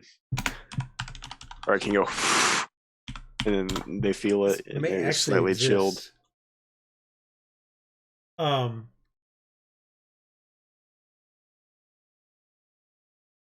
Yeah. So you have a thing called Forceful Breeze. It's somebody's made a homebrew of this. You make basically you make a complex arm movement causing a very specific area of wind around you to increase in speed to overwhelm a target. In this case, though, I will say that you can use it to cause a little bit of a gust of it to go into the sails, and that it will basically for a few seconds, add a little bit of speed to the ship. Cool. I will say that you are unable to do this like tons and tons and tons, but in general, this thing can be used to cause wind damage, so just bludgeoning damage. 1d8 bludgeoning damage and pushed 5 feet in a direction of your choice would be. So I'll put this in at some point. Just remind me. Okay. Cool. But over the course of the last few days, this is something you've learned from this guy. So yeah. Sure, you apply that and help out. Sort of get the ship for the rest of you guys. The ship kind of lurches a little bit and then kind of settles back, and then lurches a little bit and then settles back. Yeah. I will say though that for this particular usage, you can only do it as many times in a 30-minute period as your level. For instance, for this particular style of usage. I mean, I see. Most cantrips are intended to be, hey, I do a minute fight and I use it like 4 times, kind of thing. Mm-hmm. And then I don't have another fight for several hours, So yeah. That's why I'm kind of just providing this sort of thing. But yeah, you're able to help provide that. Anybody else doing anything? Do they do the thing where they like sand the deck so people don't slip, as like water and other things get onto the deck during action? Well, you're not on action currently, but I know, but you do that beforehand. I mean, you can do that. My thought process would be that if there already is more traction, then people can get to places faster, and then the ship moves better. Okay, so you start throwing sand on the deck. Fair enough. Anybody else doing sand is on the deck now. Praedyth is gonna pray yeah, dude, to Aerra for guidance. Okay, you start praying to Aerra. Anybody else doing anything? So, are we in gun range yet? Or are we still at a no. pace? I mean, at this point in time, at the current pace, you figure that it'd probably be at least another 3 or 4 hours before you catch up to them. So you're not in gun range. I'm gonna go below and see what type of weapons they're gonna hand out. Well, no one's broken up their weapons yet because you're not anywhere close. So you go down there and You look around. So, I mean, who do we normally get weapons from, or what's the? Oh, the quartermaster would be providing weapons. And in fact, I forgot over those last couple of days, you could have went and talked to the quartermaster. That was my mistake. Was there anything in particular you wanted to talk to the quartermaster? And by the way, True did bring back about 30 stones that you can use. So figure you have 30 stones and a small little cask of ale. Oh, shouldn't have. Thank you, True. Well, the ale, stones I definitely need. And smile at her. Mm-hmm. Maybe take a drink of ale with her. Remember, this is when coming back in the morning, so you went to sleep after. Oh, okay, yeah, I wouldn't do it in person. But what I was going to say is that I can go back. What did you want to talk to him about? No, that's okay. I was going to see if 12 silver would get us anything, or we could trade the. What do you want to try to get? I don't know. What does anyone want to eat? I don't have enough for a hand crossbow, which would be ideal, but does anybody have anything weapon-wise they could use in our group? And remember, you only have 10 silver so. because you're using 2 with. I mean, yeah, I mean, Iylis really doesn't need anything. Okay. Praedyth is good. Dresd'a probably would like to have her chalk back, but so you could probably get that. Rhux could use a weapon. He 12 silver is not going to get you the 2-handed warhammer back for Hylough, though. No. Leather coat? Is that 12 silver worth? Was that way more than that? A what? The leather coat I was using, I had. Yeah, and that's not going to happen either.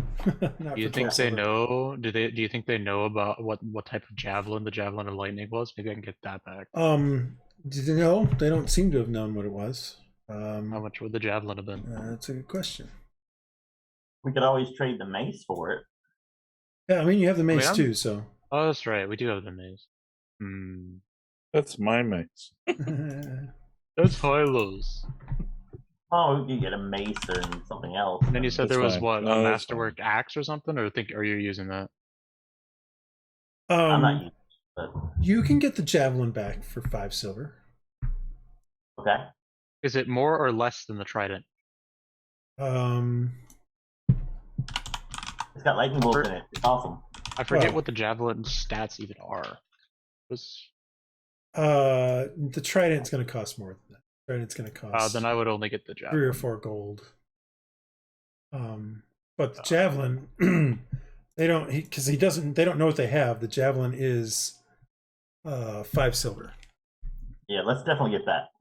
Okay, so I have the javelin of lightning again. Yes, you have the javelin of lightning again. All right. It's just a normal javelin otherwise, right? Yeah, it's just a normal javelin otherwise. We've got But 7 symbols left. but You you want can. And we can trade in the masterwork axe. It's probably pretty good. Yeah, you can trade in the masterwork axe. If no one's going to use it, I mean, it's a +1. What kind of axe is it? I forget what he said. The hand axe. Hand axe. Hand axe, that's what I thought. Normally there's that's worse things to use the hand axe. Did I something incorrect? Maybe I did something. There's 7 silver left, a hand axe, and a mace if we wanted to that. No, I did it I right. think Hylough wanted to use the mace, right? Or were you kidding? No, he wanted the mace, Well, I but gave it to him, it's fine. the hand Oh. axe you could trade in for 5, basically the equivalent of 5 gold. So you could you could trade the hand axe for the trident. I don't think the trident is that important. The javelin is fine. Can I get my weapon back? I don't know. What's your weapon? There's a sword, I think. Give me a second. Yeah, I think it because I think we might have found. No, that's the other game. No, it's just a normal longsword. No. The hand axe is not the equivalent of a longsword for treatment, and it's a lot more than that. Now you could probably trade the leather armor. Let me find leather armor here. You could trade the leather armor and the hand axe for the longsword. No, I think leather armor is better on one of us. Yeah. We could promise a portion of what we get in the raid. Nope, he doesn't take future payment. Oh, he doesn't? Nope. Okay. Could just Now look at that. Because you may get nothing in the raid. Yeah. Why would he do I that? know. Yeah, I know. does he have a loan policy? No. No, there is no loans. Well, I don't think a light crossbow or hand crossbow is going to be available. No, so, not at this point. Not for that. All right, I think that's unless anybody has something else. So you got the all. javelin of lightning back. Yes. You have a hand axe. You have you have a mace. Sorry, you have leather armor. These are all things you currently have that can be used for stuff. Probably give. You do Aaron get the understanding that for boarding and stuff like that, you will get probably a cutlass of some sort. Do they give For it use. bows? For what? If we prove the board, a musket or some type of pistol. No one gets a gun except for the officers. Okay. Have to do something about that then. All right. What is the policy on loot? No one. Like, what do you mean? What's the policy on loot? So if we find a gun on someone over there, can we take it, or is it all loot on the ship is property of the captain? Okay, that's what I was trying to find out. At a certain point, he will dole out booty, and then at that point, the other question I would have would be then if during the combat can you use something? What do you mean? Or is it like off limits entirely? No, it's like not. Let's say I throw the javelin, I like lose the cutlass, and there's a guy down beside me who has another thing. Oh, you can and I use it for the combat, and yes, then like why wouldn't give you it be back able to? later. It's not like not like he's gonna stop you. True. The only thing. And currently, it's not the captain's at that point. Although once if you win the day, then it's booty. Then it's his. That's different. Okay, yeah, that makes sense. The only other thing I would ask the quartermaster about is armor type items, because I am kind of crap. All armor is going to be at least 15 gold or higher. What about a shield? Did you have a shield? I did have a shield. Remember, you have literally 12 copper pieces, a hand axe, a masterwork hand axe, and 7 leather armor. Yeah, 7 silver pieces. Masterwork. 6 silver since I gave her one. So yeah, 6 silver. Actually 5. I'm just asking how much that would be. Okay. You don't have. I mean, unless you're going to give up something else, like the leather armor or something. It seems unlikely that you're going to have enough money to. I was just asking how much the shield even is. I don't know. 10 gold. That's the PHB. That doesn't mean that's the PHB price, dude. It could be more, it could be less, depending on what's going on here. So, all right, fine. I'm more than happy to get the cool javelin that actually does stuff. Yep, it's just javelins are only 5 SP a piece, so they don't realize that one's magical. Yeah, good enough. Don't let them know it's magical unless you want to take it. Unless back. I need to. Yep. If I need to, all I right. will. So, you paid for it. Just because they don't. I mean, seller beware, I guess. Is that how it works? You've paid for it. They didn't know what it was. Yeah, I mean, it's like if the one dude decided he didn't think this, all right, so back to our chase. Enough, he could have just given it away. So I will help with my sleight of hand to help with the ropes and to change faster or the I'm assuming they won't let me help steer, so no. With the rope work. All right. Give me a sleight of hand check. Did I need to give a check for the sand? No. All right. So you guys run up the rigging faster and a few things like that. Anybody else trying to do anything to help?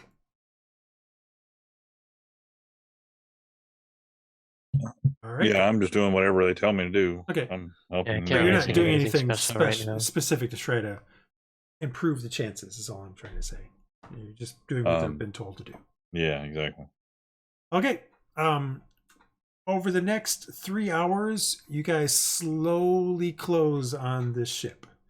And at about that point, after a single shot from the cannons below, and you see it kind of about maybe 15, 20 feet off the ship in front, you can see that ship, you can just barely, you can see that there's men on the top kind of getting stuff together. You can see activities kind of moving to try to move the ship a bit. It looks like they're trying to outmaneuver, since it's very clear they can't outrun, so they're trying to outmaneuver.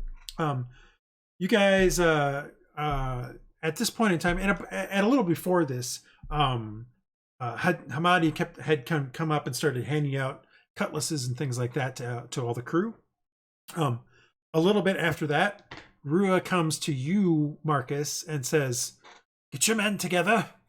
You guys will be your job will be to secure the stern castle and make sure no one escapes on the rowboats." What you can see from here, there's 2 rowboats on the side of the ship, near the back of the ship. They're kind of hanging over the side slightly. So once the fighting starts, you guys need to get over as quickly as you can, secure the helm there on the stern castle, and then make sure no one escapes.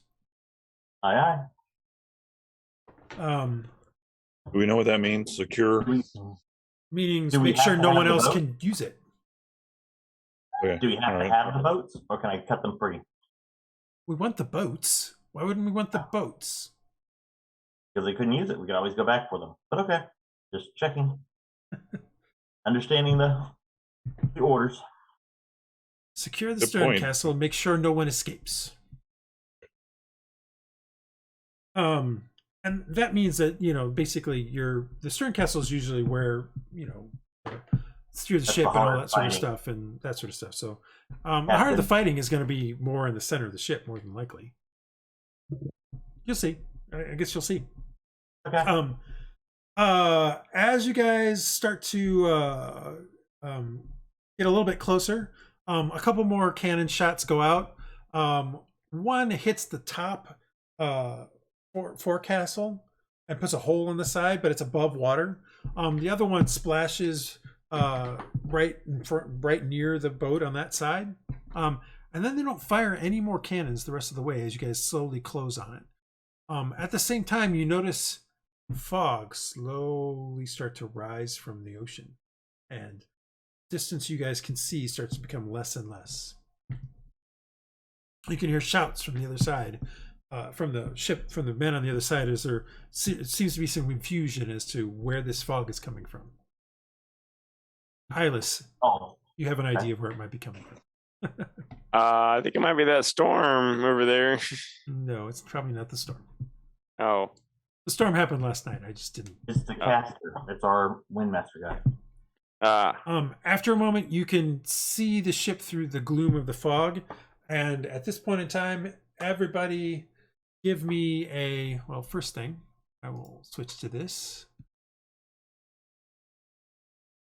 We're not quite at this point, but I'll switch to it anyway. Everybody give me a grapple or a thrown. You're throwing your grapples across so you can try to pull the ship closer to you. So what we did the last time. So it is a dexterity or strength check. Your choice. Adding your proficiency. Before I throw. Okay. That's okay, just to give us some advantage. Doesn't True Strike need an actual target? I add proficiency. Well, I mean It needs a it's target creature range. as a target. I add proficiency. Yes, you had your proficiency. So That that's actually it's doesn't an make 8. it, but okay. Literally It's a says target. target creature for True Strike. Oh, gotcha. On the spell target. I would give that. Yeah, target has to be a creature. So you could try to target a creature and then throw the grappling hook at him. I would certainly allow that. Well, I'll do that. I mean, I'm not saying you can't do that. I'm just Okay. making sure you realize that you're not going to grab a hold of the railing of the ship per se. That's all. I'll do that then. I'll grab one of the people who's manning the ship. I'm sure I can't get the helmsman, right? It's way too far. At this point in time, you guys are maybe 30. You're about 30, 40 feet off the bow. So like this is more getting a grapple so you can get a hold of it, and then tie it off and maybe start to reel it in a bit before you try to scramble over. Okay, I'll aim at someone with either a boarding pipe type thing or axe. All right. To try So to- as of right now, Marcus, stop setting True Strike so much. Well, it didn't ever make the noise. I thought it made a noise. No, Okay. you just do a True Strike. It's showing up. You're all good. You do Aaron's hits and it sinks into the thing. Hylough's yours hits, Rhux's hits, and you're able to, you hear it and you pull taut. Marcus, yours does as well. So 4 of the 6 or 4 of the 7 sort of get a taut in there. You guys start pulling a bit until it comes taut, and then you start tying it off. That being said, Marcus, as you're kind of pulling yours taut, after it hit the guy, it goes over it does kind of catch, but then you see, actually, let me show you this. You guys see these guys for sure. Oh, you guys can see this set of people on the stern cast. Make sure I have everybody.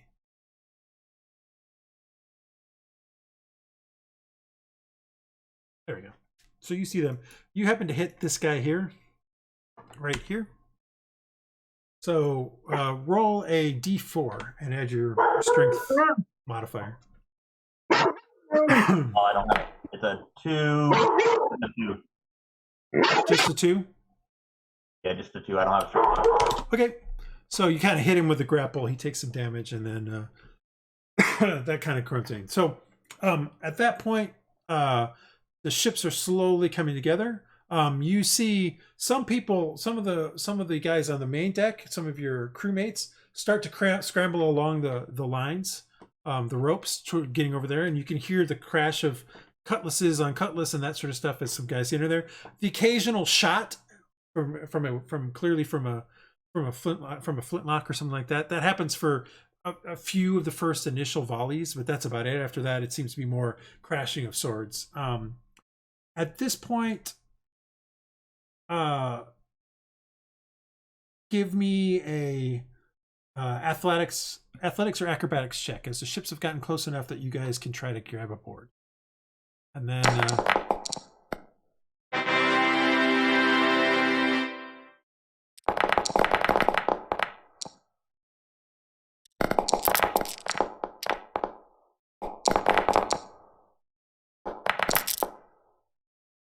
all right. Wow. Praedyth, way to go. All right. So Marcus, Aaron, Praedyth, Hylough. Dresd'a, give me that roll when you have a second. You guys are all able to scramble across. So put yourself wherever you want to on this side of the ship over here, and then we'll roll initiative after that. Don't stop. Yeah, it could be anywhere along this whole line. Dresd'a as well. You can put yourself up here. Rhux and Iylis, give me a dexterity saving throw. Hey, See if favorite. you catch yourself before falling into the water. Oh Probably not. no! Well, Iylis, you catch yourself. So I you're suck. going to be starting the combat on the rope. So you'll be something like, well, Dresd'a, you're across. Iylis, you'll be something like here in the middle. So you're going to have to still crawl I'm across. flying. Let's go. Rhux, unfortunately for you, you're falling into the water at the beginning of the combat right in here. All right? Yay! Okay, let me get everybody here, including your Raven, into combat. The tracker. Everybody give me an Oh, initiative nice. roll. I rolled a 1. Doing a great job there. Yeah, I am. I'm doing such a good job. I rolled a 4. I think Sailor is doing better than me. Well, Sailor is at 20, 20, 20, 13, 9, 7, 5, 4. So the average there is going to be the 13. So they're all going to be on 13.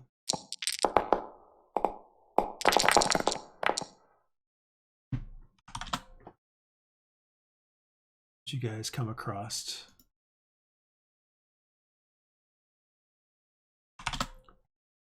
All right.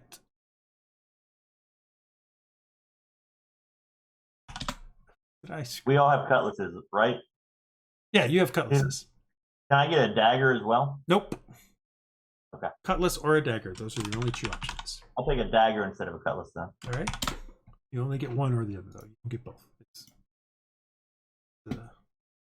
the answer. They don't. I mean, some of the sailors or some of the crewmen have their own weapons because they've clearly bought them back from I bought them from the thing, so some of them have some of the things, but you who do not have anything yet are given those sort of things. Wow, you guys are having a great start here. All right, we are about to begin combat. Are we ready to go? Everybody, Raven, everything? Okay. All right, Dresd'a, you land on the ship and you can see before you 8 sailors kind of all manning this stern castle. There's 2 levels here.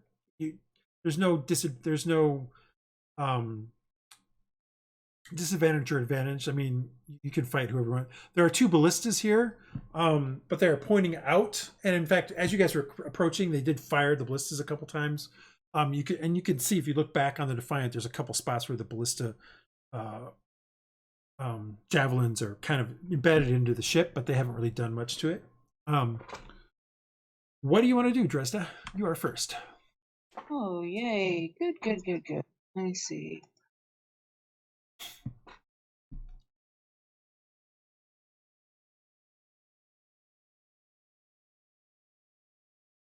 I'm gonna do chill touch. So I'm gonna move back a little. 1, 2, 3, 4, 5, 6. You're gonna move back. And... Well, hold on. Note that there is combat going on in here, even though it's not being shown. You're literally walking into people. Like, there's combat going on the ship. Like, don't assume that there is a massive melee going on here. I'm just it's you can't really see it very easily because there's a lot of fog and stuff like that. So I mean, technically, I'm going to target the ballistic guy with the yeah, totally. I just wanted to make sure you understood that. Like, I should really do something like this, and of course now I need to reset the fog of war.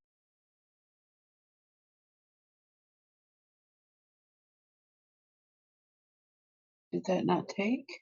Did what not take? My chill touch. I don't know where you're. Oh, there it goes. It's just delay. I got some serious lag or something. You're also, I believe, standing on somebody else, so you're going to have to. Oh, maybe not. Nope, you're not. Okay, that's fair. Okay. 17. As far as the range on which one were you going after? Sorry. I thought I had it highlighted. This one. Oh, that one. Okay. 17 hits. You do a couple points of damage. And it can't regain hit points until the start of my next turn. Okay. Cool. All right. Anything else you're doing there? Okay.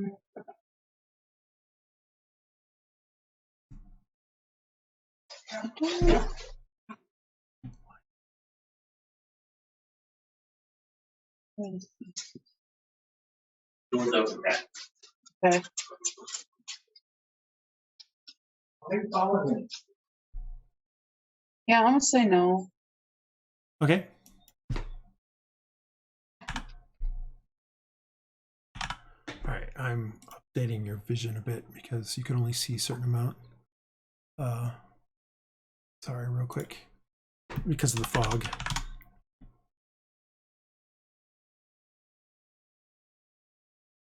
It's only because of that. Okay. Who is next? Hylough, you're going to be next. What do you want to do? I'm going to attack the guy in front of me. Sounds like a plan. I'm assuming you have a mace. Or the cutlass, your choice. Well, I'd like to use the mace, I guess. All right, then you have a mace. Okay. How do I do this? I actually haven't added it to my thing here, so I don't know what to just... Is it similar to a Warhammer? No, not even close. Okay.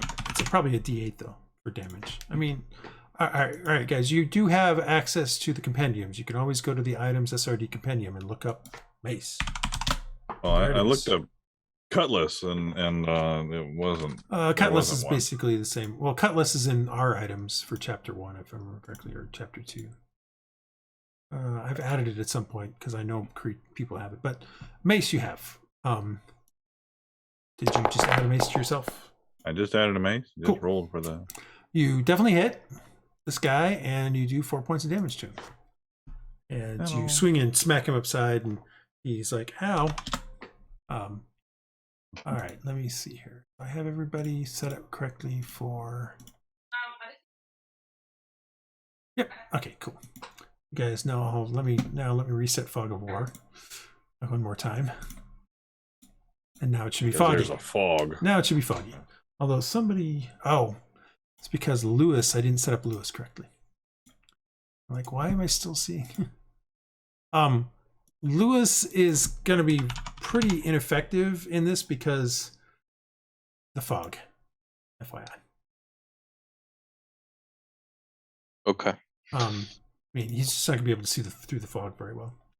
All right. So Hylough, you've done that. Anything else you wanted to do? Move around or anything so Iylis has a spot that he can get under the ship or something? That would be nice. Oh, okay. I And he's see, like behind scoot. me. Thanks. Up there. Sounds Good good. steps a little bit. All right. Now the sailors go. This one and his buddy, these two right here, are trying to maneuver the ballista around. Same with this guy. This guy right here is also trying to move the ballista around.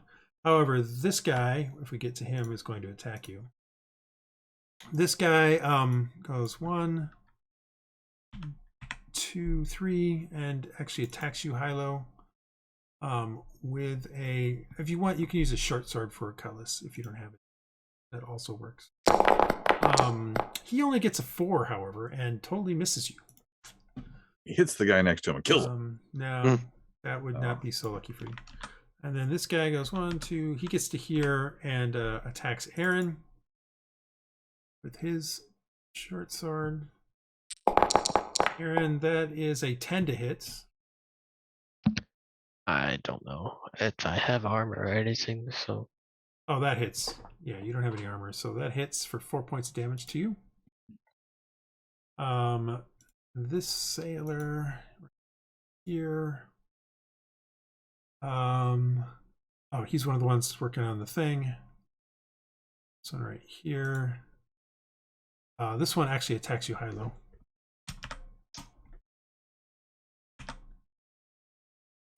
Oopsie. That is not what I wanted to have it do. There we go. That missed. No, I haven't attacked yet. Oh, that's a different. He got a 13 to hit you.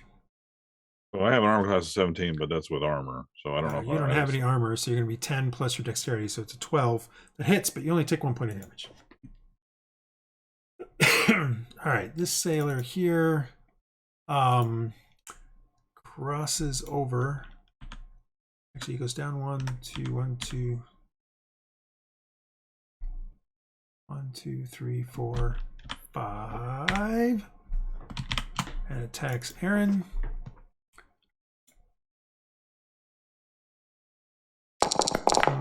Aaron, you take 2 points damage.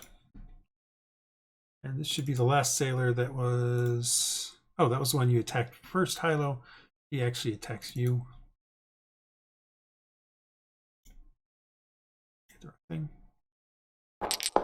And he misses because you have a greater than 8 armor class. Lewis is up. What do you want to do with him, Praedyth?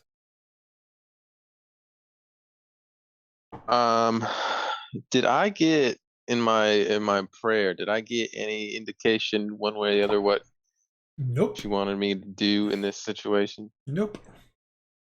Then I'm just gonna go with the flow. While we're here, might as well have some fun, you know.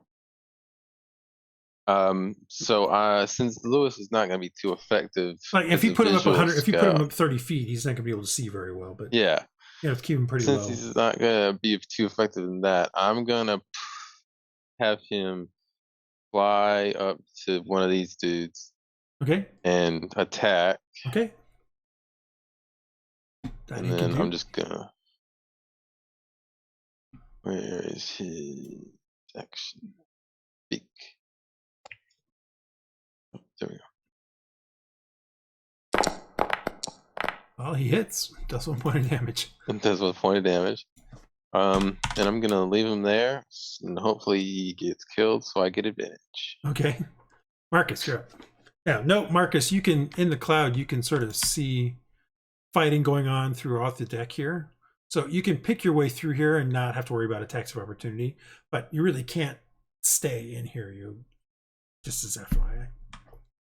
So if you're thinking, oh, I'm totally safe if I stay over here and just shoot long range, you're not. Somebody will attack you. Right. So our goal is to take this. Yeah, you want to upper take area. this area up here is what you want to do, and then hold it. That is your goal. I'm just not I'm putting going a whole to- bunch of other people on here to Yeah, confuse things. Gotcha. That's 1 because I'm going diagonal. 2. Mhm. Is it Also, directly- note if you get to here, you do get +2 on your attack roll. That's what I was about to ask. I can do that. Yep. 3. Yep. So I'm going to attack. Next question: is a short sword considered? Is a short sword I could use finesse weapon with, or is a short sword only strength? I don't believe a short sword is a finesse weapon. A short sword actually is, but I didn't know if you wanted to use it like that. Well, if it says finesse on it, then yes, it can be But a used. cutlass Okay, would, we- seems like a Oh, I don't- cutlass would be a Cutlass is finesse. different. I don't remember if a cutlass is a finesse weapon. Let me see. Cutlass is not. That's why I was. A rapier is. I don't think a cutlass is, but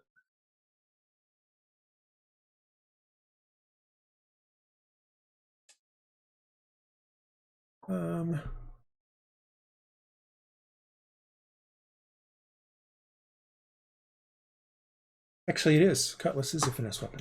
oh, then I will be using a cutlass. I apologize. And I didn't set myself up for that. So I'm gonna go ahead and roll a. I could have swore I had put this in here, but here you go. If you want, I have dragged the cutlass into the chapter 2 of the weapons item and made it so you guys can see it. So you can drag it onto your thing if you wish. But anyway, just as an FYI. Where is it at? Items. So Yeah, I pulled that up and it's empty. chapter 2. It's Yeah. there. It's just I got to figure out how to get it there. All right, so let me go ahead and roll my Items d20. chapter 2. Hit Okay. him. Yeah, items chapter 2 and the items thing. Yeah, it's That won't completely matter. empty. I get it like says it's a- locked. No. I'll have it. 1, 2, 3, 4, fifth tab. I will have a net 12 with that. Journal entry 1, 2, 3, 4, 5. It says journal entry. No. So Yeah. items directory is what you want. 1, 2, 3, 4, 5. Although you guys may not have the scenes, that's why. So it might be your It's there. 4th on you. It's under items chapter 2 cutlass. Oh, it's the 4th tab. Okay. Yeah, 4th tab. Oh. It's 5th on mine. Sorry. Oh, okay. Gotcha. Why can't I drag it to my character though? You have to Uh, hop in to drag it to. Anyway, I rolled a net 12. You have observer, so you should be able to. 12 on this sailor is a hit.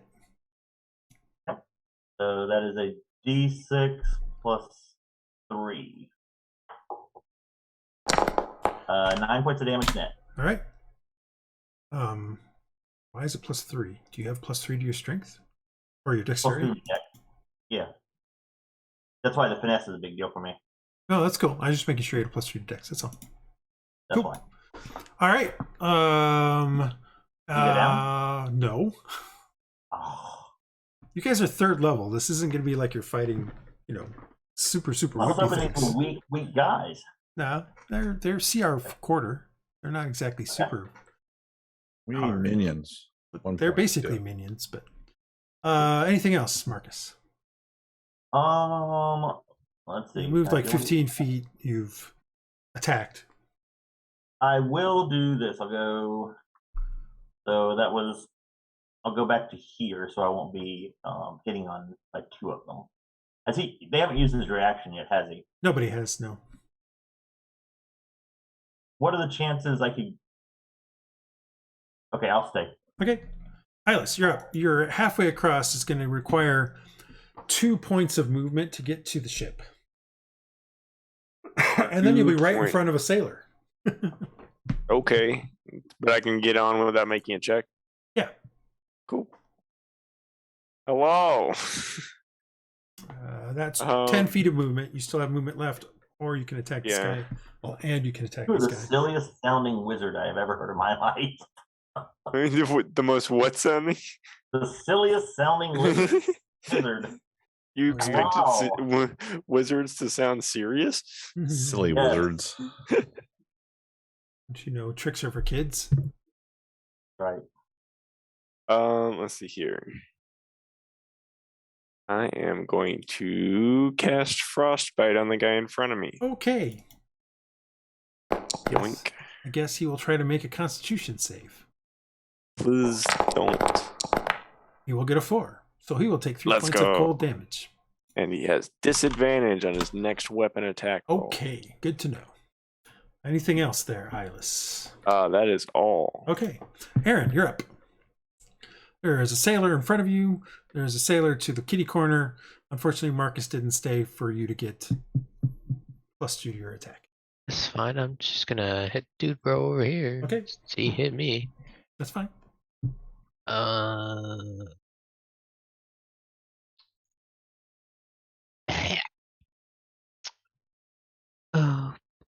no, I can't find the cutlass thing. Let's go.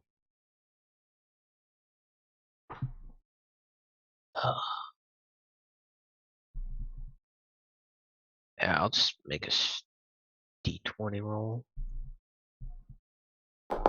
Hit. Add my strength. Okay, let's see.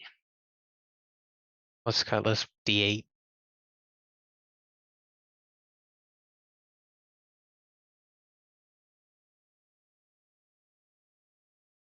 D6.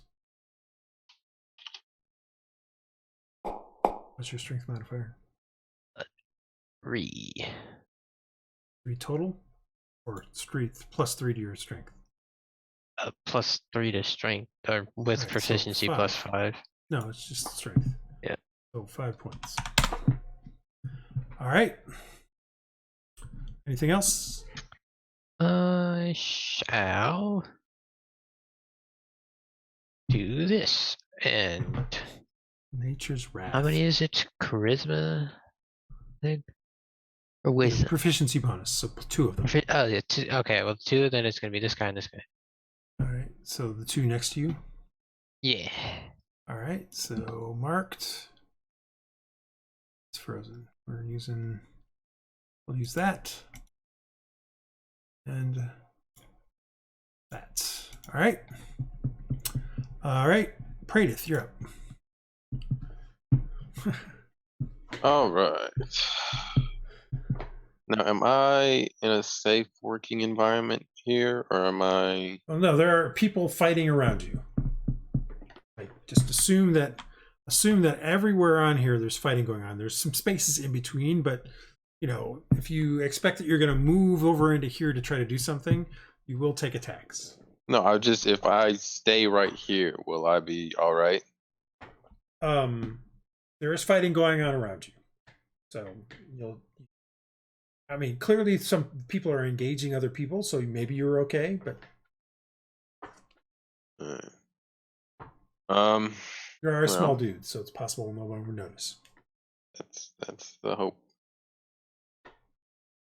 I am going to cast a spell. Okay. It's cast? called Ice Knife.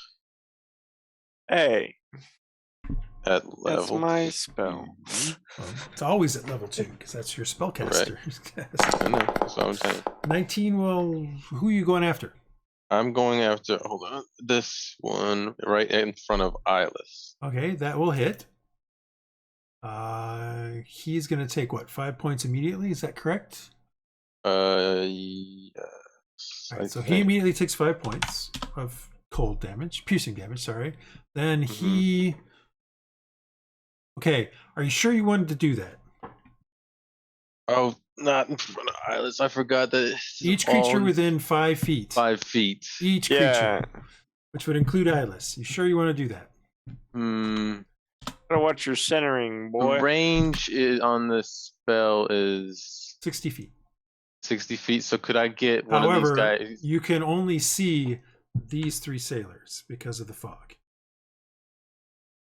So you can hit this guy, And then these two Yeah. would actually I'd everybody hit within 5 Aaron feet. Yes. and Iylis. Yes. So But I it's would probably hit- still better to hit this guy because then you're And only then going I to hit hit- Iylis.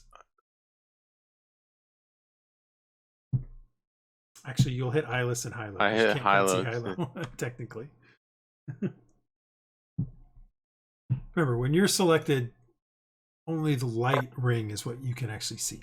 Okay. Well, y'all want to take a hit? Fine. If not, I can change the spell. I don't really. I don't have a lot of health points. Instead of casting Ice Knife, I'll cast Witch Bolt. All right. Don't consume this. And it's gonna be on that middle one that's Okay. in front of Rhux. Okay. You definitely hit. You do 20 points of damage. Wow. Oh, the one in front of Rhux, is that what you said? Yeah, okay. Yes. 20 points. That's Wow. what it says. Yeah. That guy just got rocked. And you see Iylis, you see this strange palish blue bolt, kind of just slam into the sailor next to you, and then wrap around him and sort of still arc and energy. I think that's what it does. Yeah. The beam. This arc of energy, arc of electricity continues to go around him, because he got hit. Cool. All right. Anything else, Praedyth? He just got bopped. No, that's gonna be it for me. Okay. And Rhux, I'll be right back. you guys It's all finally hear my a, turn. you guys all hear a sploosh as Rhux I don't hits have the water. time to try to like. No, dig that was into the your side of the ship. dexterity save. That was your attempt to try to Aw. catch. You are now in the water. You're 15 feet down. However, you can see that there actually is a rope ladder near you within 5 feet that you could use to climb up. Oh well, I'll just do that then. All right, so it's going to take all of your movement to get up to the top and into the thing. So if you wanted to get to here, you can, but that's basically your Well, entire that's fine. turn. This is about that's my entire turn. Yes, your entire turn. You Oh. can only climb at half speed. I guess you're right. So if you want to get onto the ship, it's going to require both a double move.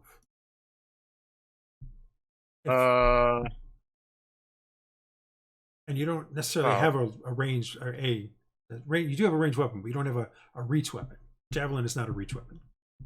That is true. Right back.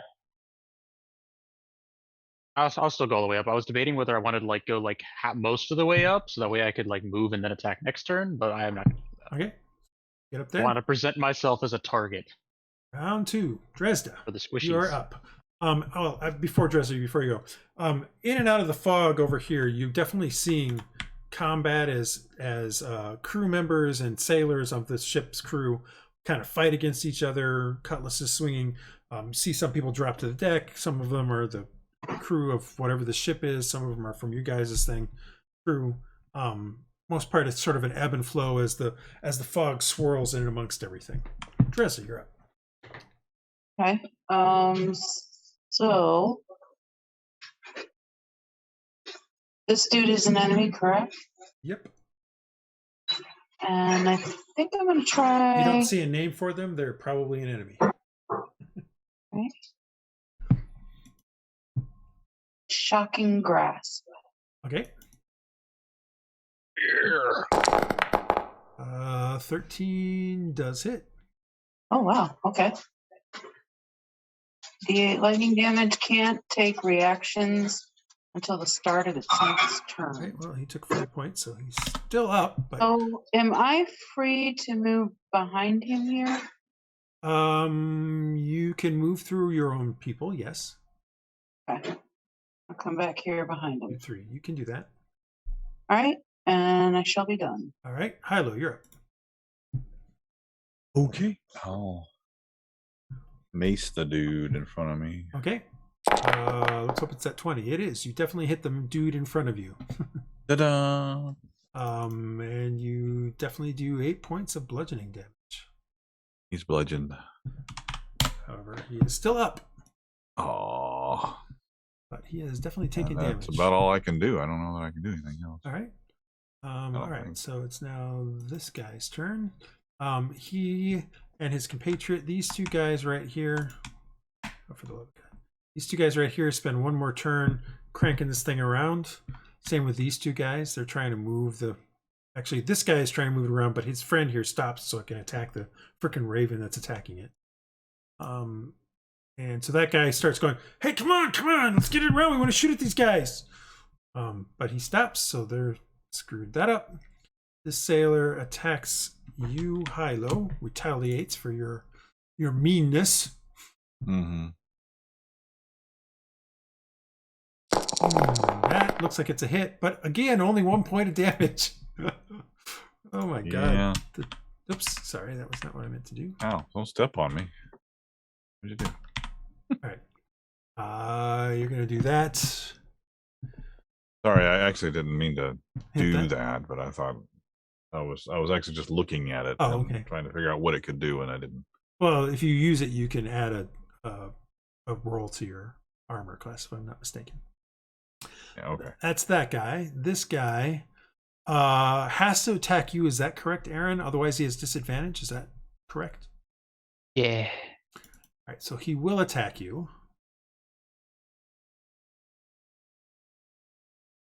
And he will miss because he got the lower side of that. Nope. All right, this one here is busy moving the thing around. This one here attacks Lewis.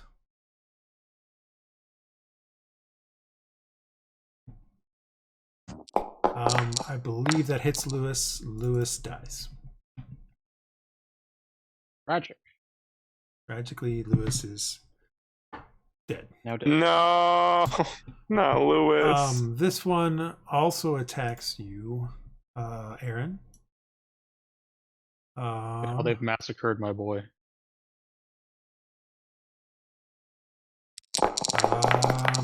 And you take 3 points of damage.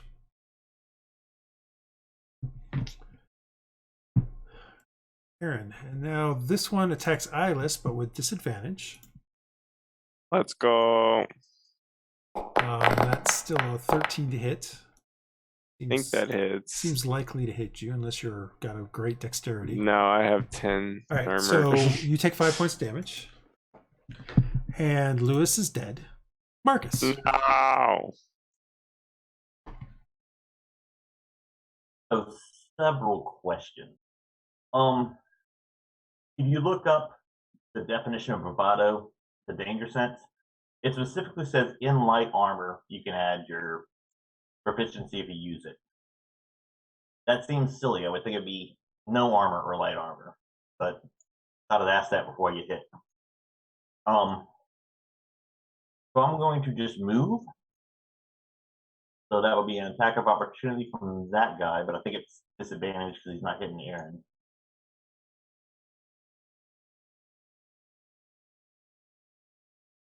I'm confused. Bravado doesn't say anything about light armor. I'm sorry, it's actually danger sense. It's one of the bravado things. While wearing light armor, when an attacker that can see you with an attack, you can use your reaction to spend 1 bravado point, adding your proficiency bonus to the AC for that attack.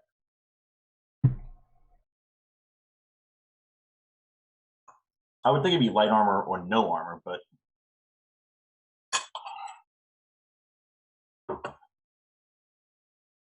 No, I think it was. I mean, this is directly from the book, so it's a little weird, but okay. You're moving up to there. yes. Are the crossbows loaded? The ballista are loaded. Well, no, they're currently trying to move them around. Like, so technically, I can't move it, but this ballista is now pointed this direction, Okay. and this one is halfway turned, so it's not pointing this way. It's kind of pointing down this way. But it takes 2 guys to manhandle them around, and then after they get to where they want it, it's going to take a round to load it. Ballistas are not exactly fast. No, they're not. Can I cut the string on one of the I guess it would be a string or the rope on a ballista so it won't fire? Sure, but you'd take an attack of opportunity from the sailors. From both of them, Well, I'm technically. just wondering how close I need to be. Okay, so my original plan is to use my mage hand and pull the trigger before it's in place. But it sounds like that's not going to happen because they're not loaded. Yeah, they're not currently loaded quite yet. Okay. So I would just go here Yeah, and that's fine. defensive action my action. Okay. Iylis. Yeah, they're currently manhandling them let's around to see try to fire at you guys, fire in other directions, but they're not currently loaded. No.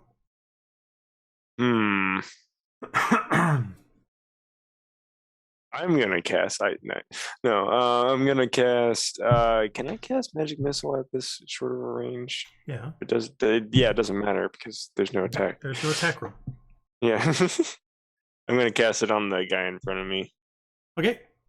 Actually, I'm gonna do 2 bolts on him and 1 on the guy to my to the right in front of Hylough. Okay. So that's the one for Hylough. Okay. And then I'll do 2d4.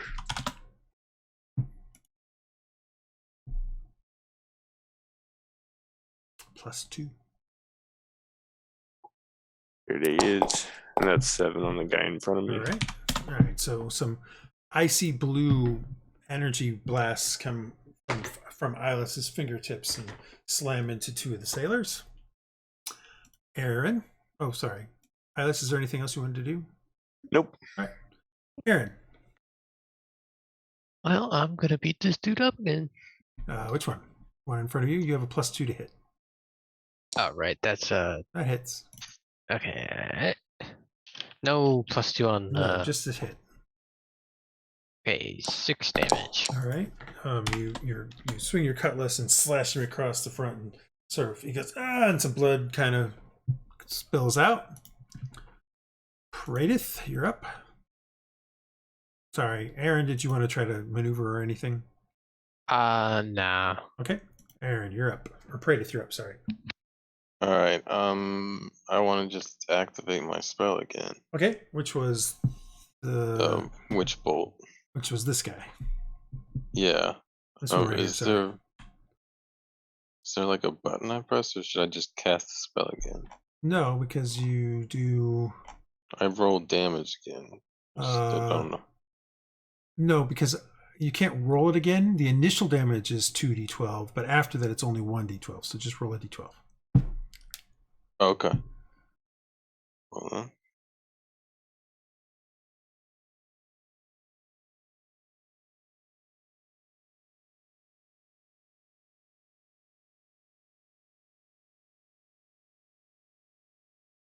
Okay. You see the Rhux and Iylis and Aaron, you see sort of that electrical energy that's kind of flowing all over the sailor flash, and the guy goes and then just drops to the ground. Gotcha. Whoops. Right, Jello. And the spell ends at that point. Yes. He's no longer able to do anything, and he is also prone. So this guy is effectively out. All right. Anything else, Praedyth? Step.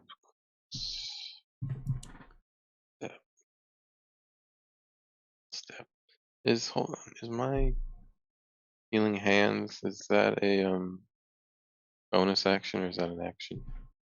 Probably an action. Okay.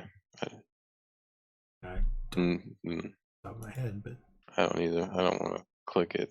as an Put action, it on the thing. as an action, you can touch a creature. Oh, So- cool. Yep, then that's fine. I'm done. All right, Rhux, you're up. You are on the thing. The sailor is in front of you. Just dropped to the ground. What do you want to do? Well, it's time to beat the crap out of people, shall we? Who are you going to beat the crap out of? First, as a bonus action, I'm going to put Shield of Faith on Iylis because he seems to be getting hit a lot, and that's Okay. not very nice. So, Iylis, Kind of you you. now have Shield of Faith. Which I didn't think about last Thanks. turn because I forgot its bonus action, so I didn't do it. Now I forget. Can I turn my move into a bonus, or is that not a thing for this edition? No, you can't use. You can only do Are you a rogue? no. Then no. Okay. Well, if I don't move, can I? Never mind. It's probably not. No, Okay. you can't. You either, Otherwise, if you don't use your bonus action for anything, you don't use it for anything. You just lose it. Anyway, You I can't am take going you can't take your move and turn it into a bonus. No, your move is a move. That's it. garbage, but okay. I'm going to take this new javelin I got and stab the guy. Which guy? There's 2 of them. I'm gonna stab. This guy's got flanking, yeah.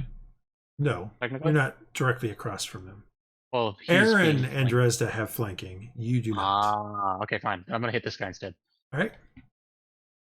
Stab time. I'm just gonna roll a d20. Wait, no, I can roll the javelin. What am I doing? What did you just do? It apparently I Oh, clicked roll and it did the thing. It did everything, including the lightning. Not that you actually did the lightning damage. So you got a Yeah, 24. You so- hit. You do 5 points of damage to him. And then it gave me the cone thing, so I might have put it in a random spot Ah, on the map. I What don't otherwise? see it, but okay. Anything else? That's all I got. Okay, you again, the fog kind of ebbs and flows, and you see more of this battle going on. As of right now, it kind of looks pretty even. No one seems to have any upper hands, and it is now Dresd'a's turn again.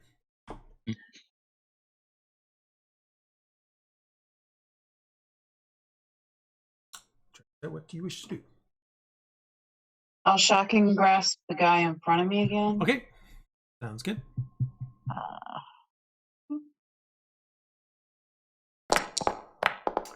Uh, 11 misses. Now let me check something. No, you get a +2 because it's a melee attack. It's a spell. It's a touch attack, so you get a +2 because you are flanking. So it's a 13, which does hit. Yay. And the guy goes, "You, Aaron, you watch the one guy kind of and fall to the ground. You see the next guy go from behind and fall to the ground." Nice. You guys are tasing your the people. Where Hey, you go? whatever works, right? Whatever Don't works. tase me, You're bro. correct. You are correct. Whatever works. Anything. So you still have a move and a bonus. What do you wish to do? Bum, bum, bum. Let me see. I got to go up the stairs to get here. To get, yes, you would have to go up the stairs. I mean, it's still just a normal move, but you'd have to go up the stairs. Like there is a guy still right here.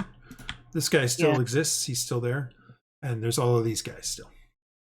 However, this group of people right here have been manhandling the ballista around, so they haven't really engaged anybody other than this sailor killing Lewis. Right.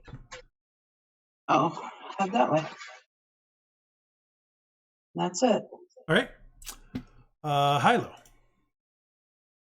Hey, well, I'm gonna continue to beat the crap out of this guy. So right in front of me, or attempt to. Ta-da! I get advantage on this because I want it. No. But you do, that means you lose your bonus action or your move action to pick the mace up, basically. Oh, so I dropped it, huh? Yeah, you rolled a I 1, didn't so just you whiff have to it. have a consequence. Oh, okay. So I lose it, did you say? Or did Yeah, I? you cannot, you have to use a move or a bonus action to retrieve your weapon. Well, I'll definitely. I ain't got nowhere to move, so I'll just Okay, grab, that's fine. pick it up from Iylis's feet. Sorry about that, dude. Hey, watch where you're throwing it. All right, so this guy and his compatriot are Marcus. They've kind of manhandled that thing around, and they're now loading the ballista this turn. This guy and the other sailor with him are finally moving the ballista one more time. This one attacks you, Hylough, with his short sword. That is a 12 to hit. I believe that hits you. 5 points of damage. Yeah, 12 to hit. You get hit for 5 points of damage. This sailor is done. This sailor is one of the ones that's manhandling or is loading the ballista. This one's manhandling the ballista. This one's done. This one right here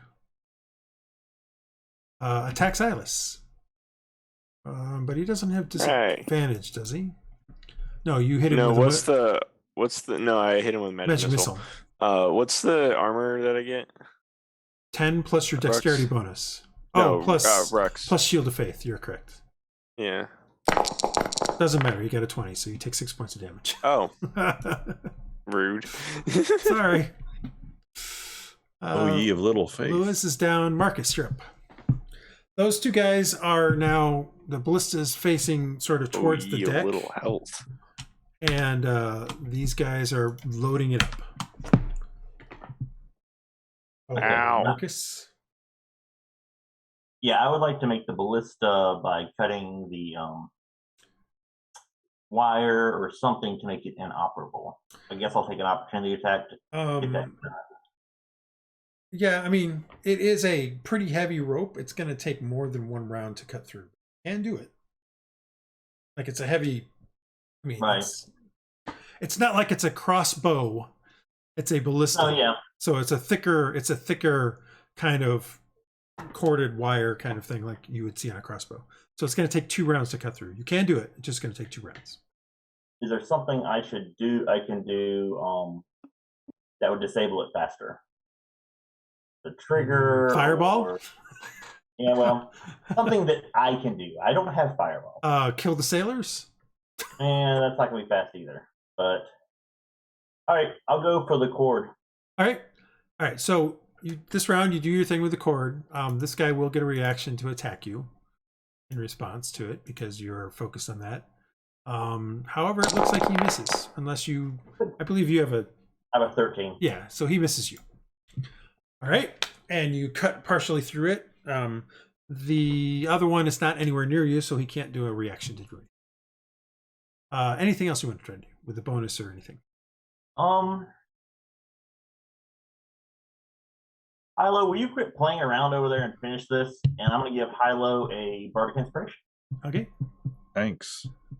Mm-hmm.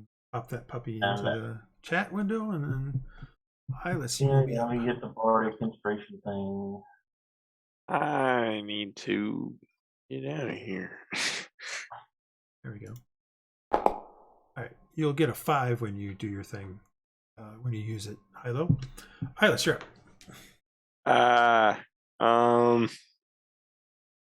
Let's see here. Give me just a second.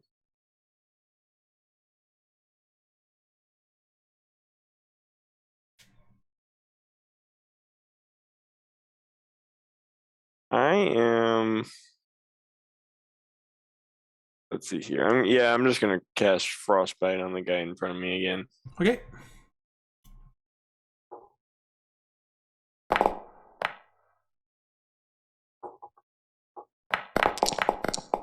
He makes the save, unfortunately. Just barely. Yeah, just barely. All right, Aaron. Okay. Unfortunately for you, there's no one around you that you can attack, and you could move into Rhux's or Dresd'a's spot, make an attack, and then move back and take an opportunity attack, or you can walk all the way around. I'll do the first option, but also cast Shield of Faith on myself. Okay. You're Shield of Faith.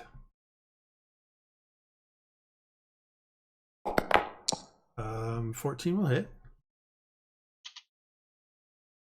5 points. All right.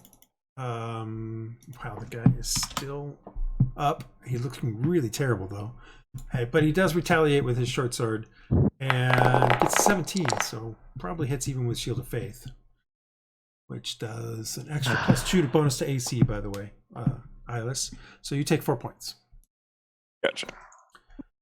Praedyth, your turn. Hylough. Hey, Hylough. Yeah, How's your dex looking? it's pretty good. I All got a right. +2. good? +2. Okay. Cool. What, you need to jump off on me or something like that? No. I'm attacking the guy, the farthest guy that killed my raven. This Oh, guy? okay. All right. Yes. 21 does hit. He needs to, and then I I guess Hylough, the guy in front of So Hylough, he and takes him. he takes 7 points, which he was Mhm. before, so he's now there. Okay, why is this thing screwing up? All right, and then Hylough, this guy, and this guy all need to make a dexterity saving throw. Yes. Oh. Hylough, you fail the saving throw. Oh. The sailor, You know, you can use your but you could use your thing on it Bardic if you want. inspiration. That of sailor makes 5. I think I'll do that. it, and then you make the saving throw. The sailor fails it. So roll It's 3d6. 2d. Plus, it's second Yeah, level. no, up. 3d6. You're right. You're right. Huh?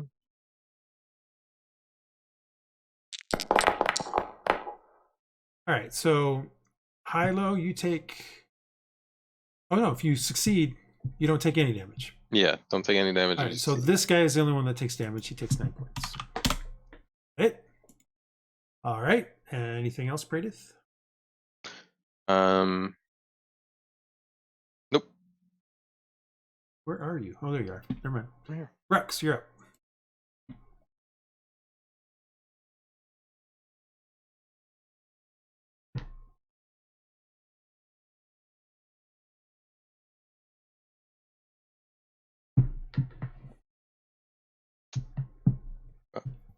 Can't hear a word. Rhux, are you muted again? Apologies. Hmm. I had been so for this turn's bonus action, we're Uh-huh. gonna use this. All right. So for 1 minute, you will be bolstering your attacks. Yes. We will put. Oh, there is a mark thing. Interesting. I guess we'll put this on to imply that you're empowered. Then I am going to get this man. All right. Same man. Okay. That one again. Always freaks me out. 22 hits. Yes, I am third level. Look at my damage. You put it right through him, and he crumples to the floor. Actually, with my thing, it doesn't crumple to the floor. I sent him 10 feet into the wall for fun. Okay, so he moves. Well, he goes this way and hits this. It's It's the barrel, and now it's the thing. It's not a barrel. It's dead. the mast, and Wait. he is unconscious and prone. All right.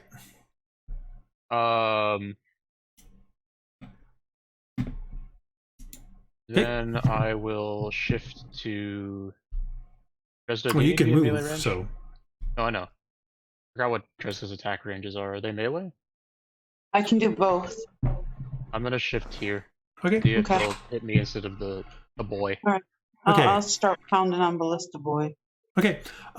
The fog parts from down below. Who has a passive perception of 10 or higher? I believe that's I pretty do. much I do. everybody. Okay. Yeah, they- So I the, think we're the all fog kind of, observing. as you're kind of fighting along, you notice that you notice Mad Dog and 2 of the officers. You notice Scabs and Rua. No, not Rua. Yeah, Rua come rushing out of the fog towards the doors that are below the helm here. But you also notice that that you guys see a sailor from the Sea Spray, or from this ship, the Sea Spray, which now you know, sneaking up behind Mad Dog. What do you guys do? Mad Dog, look out! Holler at him. Right. So you holler Yeah, at him. holler at him. And Holler at the boy. and Mad Dog kind of turns in time, catches the guy's weapon, and just swings down through him and cuts him straight across the thing. The guy crumples to the floor. He then turns and glances up at you, Marcus, and nods, and the 3 of them rush into and start slamming on the doors to the cabin below you. Okay. All right. It is now Dresd'a's turn. All right, so I gotta move something out of the way.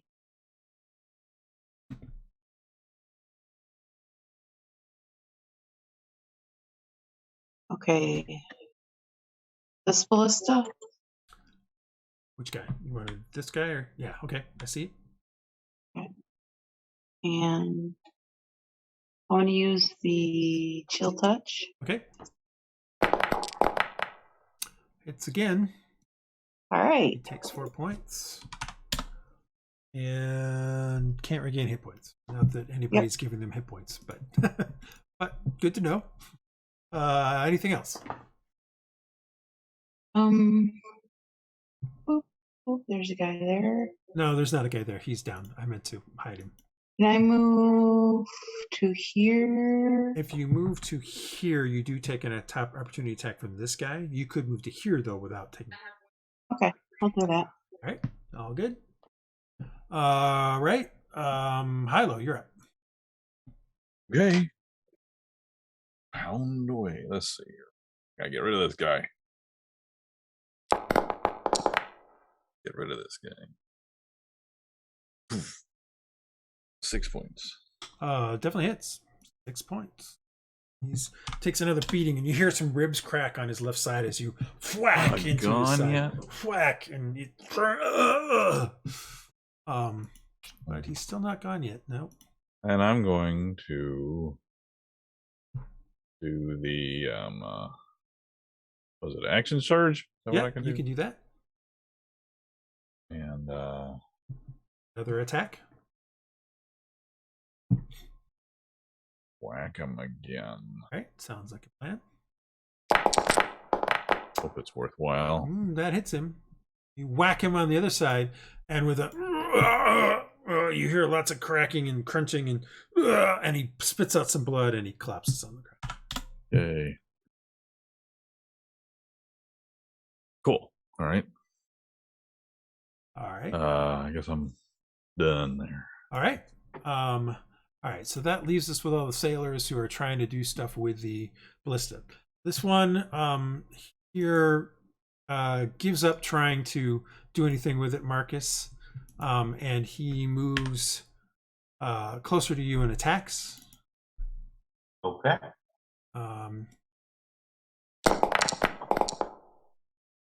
21. That'll hit. 4 points to you. Ouch. This guy here starts loading up the ballista. This one here also attacks you, Marcus, as they've given up on the ballista. They see you cutting at it, and they're just screwed. 11. I think that might miss you. That'll miss. All right, so that one misses. All right. And then this guy here is helping load the ballista. Hylough, you may make an opportunity attack because of that. You can use your reaction to make an opportunity attack. If you... Okay. And Marcus, I should have given you that last time. So if you want to make one against the other sailor who was helping. Ta-da! Unfortunately, you miss and drop the mace again. Oh, man. You're not. Hang on, I will attack. Some opportunity. Yeah, we should have gotten one last time. I miss anyway. And you also miss and drop the cutlass, so you'll end up having to pick yours up as well. All right. Let's not do that anymore. Marcus, it is your turn. So you have to use a bonus or a move or an action to pick up the cutlass if you want to use it. Right. What are they armed with? They are armed with cutlasses, short swords, basically same thing. Is there anything on them that we were sleight of handing? Is there a pistol or anything by chance? They don't have a pistol, no. Okay. They have a short sword from what you can see and a belaying pin, which is kind of at their side. They're using the short sword. Right. So I will use my bonus action to pick up my cutlass. Okay, all good. My action to finish off the ballista. Yep, you hear a as the thing kind of comes apart, and but it doesn't fire because you've lost the tension in it. And I wish I had a disengage. But I do not. Fortunately, you do not. But you could just move, and they would just get an opportunity. I know. I get 2 opportunity attacks, and I'll get stuck. But I would say, given that you have partial cover here, which this guy missed anyway, this guy doesn't get an opportunity attack, but this one does. Okay, then I'll move there away. is sort of a railing here that you're on the stairs for, so I would give you that. Okay, I'll move away then. All right, so this guy will make 1 opportunity attack on you. Ooh, Ow. that's maybe. 3 points damage though, That's it. but that's it. Okay. All I'm done. right, Iylis, you're up. All right. Actually, hang on. I don't want to go there. I'm sorry. Let me get down where the ballista is not about to be aimed. I was like, Iylis, ooh, you're up. just getting that line of effect. Okay, now I'm done. Okay. Okay. I guess I can't really see up here that well. No, you unfortunately, because of the fog, you really can see. You can see this sailor here and these two, and somewhat this guy, but not very much. So I would say you could easily see these 3 guys. Gotcha. Could I cast Ice Knife on this dude? Yeah, I mean, just because you can't see this guy, it still explodes. And yes, I mean you can see him, so yes. I'm going to cast Ice Knife on that dude. All right. Nope, you actually hit. 7 points. And then this guy and this guy need to make dexterity saving throws. So let's see here. This one does it. He makes it, so he will take no damage. And this one also makes it, so the shatter Also does sad. not do anything to it. Anything else? I say, hey Rhux, would you mind giving me a little healing when you get a chance? Thanks. All right, Aaron, you're up. Okay.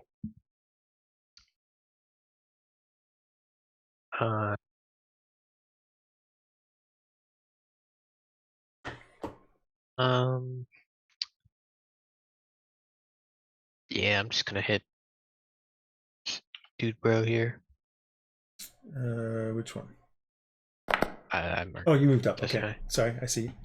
That's 14. All right, that hits.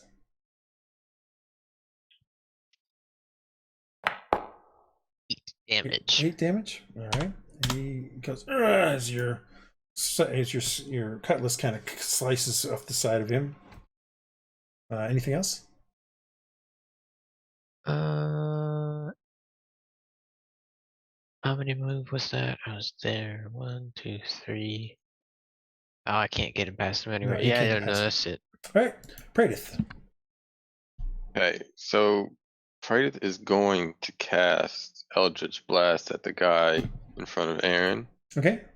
But he's gonna walk menacingly up the stairs 5 feet, like while he's doing it, Okay. to like intimidate. But then he's gonna realize he can't be seen behind Rhux. All those people. So Yeah, right. so he gets a little bummed, but he casts anyway. All right. So do your Eldritch Blast.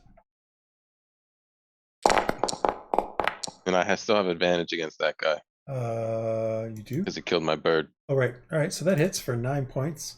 Your blast, some strange eldritch arcane energy comes past you, Aaron, and Rhux, slams into the chest of this guy, leaving a black smoking mark. And the guy kind of looks down at it and goes, and blood kind of comes out, and he collapses to the deck. And that's what you get for killing my bird. There we go. Long live Lewis boy. has been avenged. I guess. All right. Praedyth, you're done? Yep. Rhux, you're up.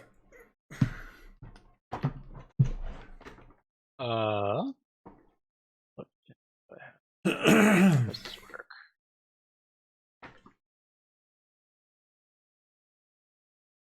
I am going to use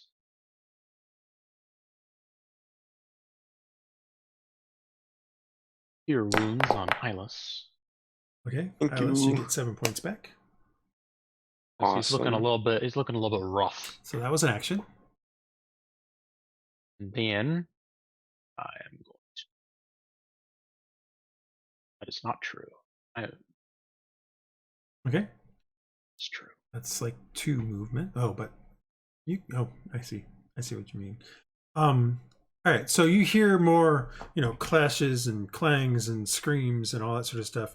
But you also notice the Ave Taro kind of fly over to the edge here and start running this direction. With a small barrel under its wing, under its arm wing, as it kind of crosses over and starts running this direction. Dresd'a, Is that one of our crew members, or is that the Ave is one of your guys? The Ave. Taro is the Okay. Ave, the Mockingbird clan. Right. Dresd'a, you're up. Okay, so this guy and this guy are bad guys, right? There's 3 guys left, but the question becomes, do you see them? Yeah, you see all 3 of them. There's this guy, Okay. this guy, and this guy. I want to target this bullet. Wait, this guy is. No, That's Rhux. this guy, this guy, that and this guy. guy. I said 3 guys. Okay, which one is this guy still on the ballista? This ballista is technically unusable at this point. This guy finished loading the ballista at that last time. Now Rhux is kind of right next to him. Okay, I'm gonna target him This one? with the chill touch. Yeah. Okay. Ballista guy. 14 still hits. Yay. All right. Works. Let's. Let me see. I'll move. 1, 2, 3, 4. Okay. Here. All right. You're right next to that guy now that you just attacked. Yeah. All right. Just making sure you understood that. All right. Hylough, you are up. Okay. So technically, yeah, you can go there. You can't, I would say you can't be here because that's technically where the ballista is, but you can go there for sure. All good. And I'll get this. I'll whack on the guy to my right. Okay. Rhux, Hylough kind of squeezes past you and then swings that mace as hard as he can with a thwack, and you hear a crack and as it hits the side of the guy, and he kind of coughs out a little bit of blood. A lot of coughing of blood with that mace. Yeah, Anything else you want to do? that's the point. I think I'm there to stay. Okay. All right. This guy attacks you, Hylough, since you've now approached. And I believe he misses. He misses. And this guy Schwartz here is this guy here attacks Rhux. Actually, you're just attacked him, so he attacks you, Hylough. I'm sorry. 14, I believe, does hit you for 4 points of damage. And with his sword, he kind of slaps back into you. Second wind is a bonus action on your turn, by the way. And then this last sailor attacks Dresd'a. I didn't click that. I don't know what happened. I have no idea what I did. Dresd'a. 17 probably hits you for 2 points of damage. No! Ow! Yeah, it hits you for 2 points. All right. The sailors are all done. Marcus, you are up. So, Ave, our little bird friend, who was he? Which political party in the boat? He's was a he member. in? He likes Scabs as his. He and Scabs are tight. And he's got a keg of Oh, he's got a gunpowder? small keg. You're not sure of what, but I mean, it seems unlikely it's going to be ale. Right. Yeah. And he's flying towards us, right? No, he's not flying towards you. I said he comes across the ship. He comes across here and is headed this direction. He fades Oh, okay, into I the thought you- I'm fog. sorry. He fades into the fog. You see him briefly as he's kind of, and you hear him squawk, which is the only reason why you even saw him in the first place. You wouldn't have been worried about him. That's all. I'm gonna follow him. Let's follow the guys. If you're going to follow him into here, you're going to go into a bunch of combat. And you will also not be doing your assigned job. Okay. Well, You could I totally do want- that if you want. I'm just telling you that. Right. So I'll go down to the deck to the door where Well, they've banged through and have basically at this point have gotten into that thing, okay. doing whatever they're doing. I'm going to reserve action, get my sling out, and if I see any of our crew try to take advantage of us in this, I'm going to throw a stone in their face. You're gonna I'm do it. guarding to see if we get backstabbed. All right. You're ready in action for that? Is that what you're doing? That is what I'm doing. Okay. Iylis, you're up. All right. Let's see here. I think I'm gonna poke this guy Okay. with a little frostbite.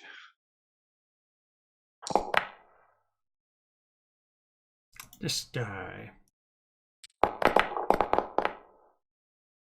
is gonna make a saving. I don't throw. like that other one. I need him to have disadvantage. All right. What else do you? You can move or bonus action.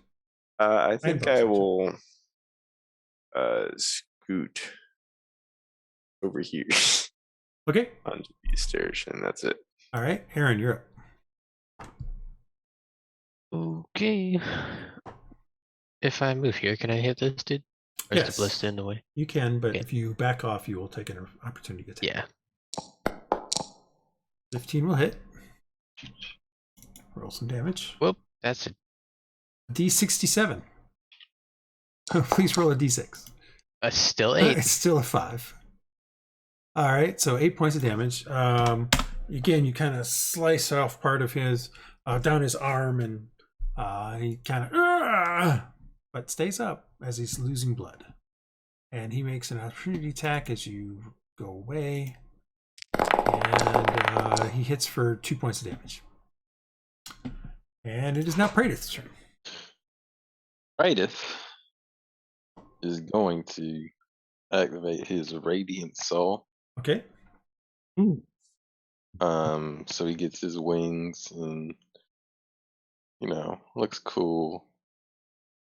And he's gonna just kind of turn around and be watching for people coming at these lifeboats. Okay. Fair enough. Sounds like a good plan. Yeah, he's gonna ready an action if anyone comes towards the lifeboat Okay. to try and escape. He's gonna kill him. All right. Rhux, you're up.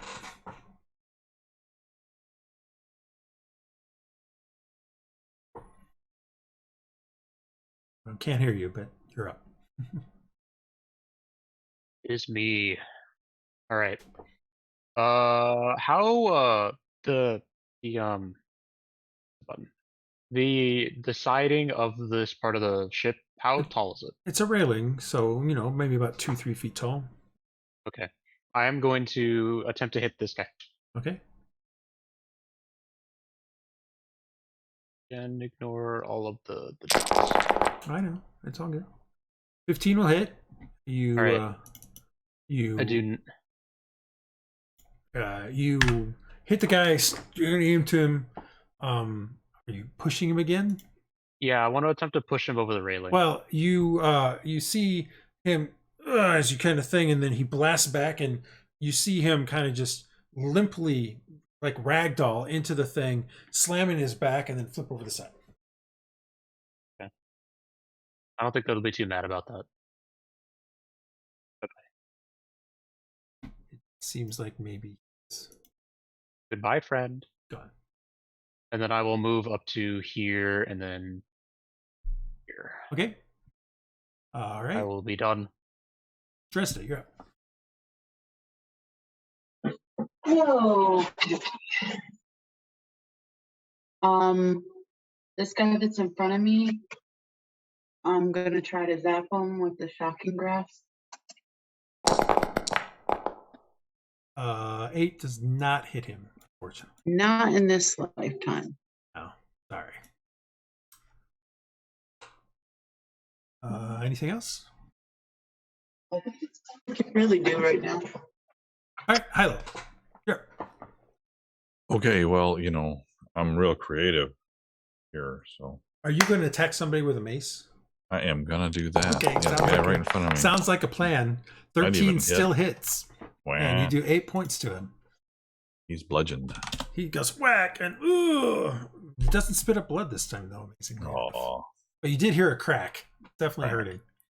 Yeah, All right. And I'll say, hey, you might as well submit now, because otherwise you're gonna die. Well, he riposts with his sword and rolls a 1, so he drops it on the ground and then he scrambles to quickly pick it back up. I step on it. And that's the end of his turn. Second. All right. Now we reach this guy. I think he's the only other one, right? All right. He attacks Dresd'a. Ooh, that seems likely to hit a 14. Yeah. So you take 6 points of damage. Ow. Yeah, that was a good hit on him. All right, Marcus, you're up. No one so far seems to be kind of aiming at your back. However, as the eddies of the fog kind of swirl, you see these guys kind of running in the direction. These guys, there we go. Let me do this. Let me go like this. Running in the direction of this lifeboat up here. I see them. Or rowboat. Yeah, you guys see them too. You see So them. can I? That triggers my. Yeah, you can attack one of them, I guess. Yes. Yeah. I'm gonna just attack the one closest to me, I guess, with an Eldritch Blast. Oh, that'll hit. He takes 5 points. And then because of my Radiant Soul, I'm gonna do an extra 3 points of Okay. radiant damage to him. All right. I don't know if I'd say Radiant Soul. He's got a Bro, I radiant look soul. good. Turns out. Oh. All right. Marcus, it is still your turn. I was just saying you saw those guys coming up. Is Dresd'a that hurt? Yeah. Well, I don't know if she's really that hurt. I know she just took 6 points of damage. I don't think she's that hurt. I think she's put down 6 instead of subtracting 6. Okay. Yeah, I was like, that went from. But I don't know what her previous damage was. Oh, it should be 16. Sorry. Okay. She did go, in fact, from full No, to red, which okay. seems a little. No, it's all good. sus. It's all good. It's all good. It's just funny. I was like, I didn't think she was that low either. Well, But it went from like. I saw her take the hit, and then all of a sudden she went red, and I'm like, whoa. no, she was only Alright, 6 so- points. It's all good. That's why I was confused too. But I'm gonna stand here and can I cut the ropes are attached to the lifeboat in 2 places, right? So if I cut one of them, it would fall so it's perpendicular and be harder to get into. Sure, but Like if I you cut the notice rear that rope, this guy right here is currently trying to untie it. So you may actually be doing him a favor if you cut it. okay, so I will attack him then. Okay, that's fine. I'm just letting you know that he is literally trying to untie it. I'm just trying to get the boat to fall so it's still hanging on the back or the front, and it would be much harder to get into. But Right, but it seems like he's currently it's trying like to that's what untie they it. want to do. Yeah, it Okay. seems like that's sort of what at least that guy is trying to do. So Okay, well I will stab him. I will okay, that's fine. attempt to stab him. No, I'm just trying to give you the context of what he was doing. No, it helps. Okay. All right. If it's a 19, he hits, but you son got a of a 1, so bitch. he misses. Of You course. miss, and Drop so my weapon. Yep, drop the weapon. Bonus action, pick up my weapon, Okay, that's fine. and I'm done. All right, Wait, Iylis, it is your turn. Right. Oh, I will holler. Come down here and help. Need help. Maybe I'll scoot over here and cast a magic missile and do 1 bolt on each of those guys. Each of these 3. Those 3. Okay. All right. So which one's the first bolt? This one will be the first bolt, All right. and then second, third. It's fine. Figured I'd just make sure which one to start with. Wound. All right. So 4 points on the first gun. Roll a d4 plus 1 on the second one. And Brian, if you need to take off, I'll call it at the end of this round, I think. So 5 on this guy. Yeah, I'm hitting. And 4 on this guy. All right. Anything else, Iylis? You moved. That's all. Aaron, you're up. Let me get to Praedyth real quick, and then I'll probably call it for the evening. Go Brian, you weren't supposed to go yet. here. You're next in line. He probably has to get to work because usually he leaves 15 minutes 13. early. Who are you attacking? This guy? Whoops. This dude, bro, yeah. This one? Uh-huh. This one? Oh, this one. Okay. 13 hits. 6 points of damage. All right. He is still up as you kind of hit him with some stuff. All right. Anything else there? Nah. All right. So Praedyth is going to do an Eldritch Blast on that same sailor again. Holy cow. Shoulder? Shoulder. Yeah. Soldier. This is a cantrip, right? That's Oh, no. that's Witch soldier's bolt. shoulder. I meant Eldritch Blast. He's going to Eldritch Blast that guy. And he gets a critical hit on him, so 6 points of damage. That was the worst crit I've ever seen in my life. But can he still do that radiant damage again? I can't remember how long that works. That lasts. Radiant Soul lasts for 1 minute. You can deal extra by running one target when you do damage with an attack or spell. It's your level, so he does an extra 3 points to it. To that guy. All right, that is Praedyth's turn. Rhux, you're up.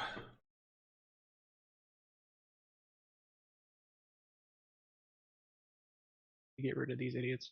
Out of the 2 sailors that are left up here, how do they look? Who's looking worse? They both look damaged Okay. and harried and feeling pretty scared of their life.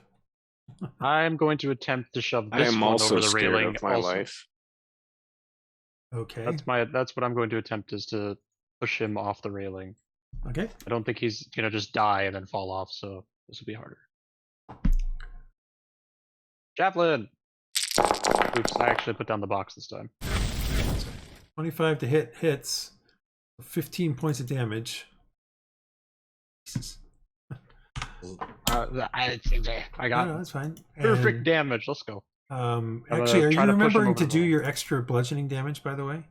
It says to not do it if you push them. Oh, or you can push them. Correctly. Gotcha. Yeah, it's, All right, it's so damage, and then if they hit something, then they take the damage then. Hold on. So it pushes them 10 feet away. Unitides. You can either add the thing or the bludgeoning. Or I can choose to push it 10 feet Oh, away. Okay. If it's pushed into an obstacle, then it Alright, takes so damage. you push him, but you're in this direction, so it goes to there. He goes to there. He gets to do an Dex save, I'm assuming. an acrobatics or an athletics check to see if he goes over the side. He will do an athletics check. 19. He does not go over the side. He hits the thing, and you do how many points of damage? Charisma modifier, so is it not plus proficiency, +2, I believe. All right. So he takes another 2 points of damage as he hits the railing. You hear crack, crack, and he kind of, as he kind of steps towards thing. And at about the exact same time, you hear a from within the ship itself as So something they- explodes in there. They did in fact set an explosion off. I was going to move to here. Why would they do that?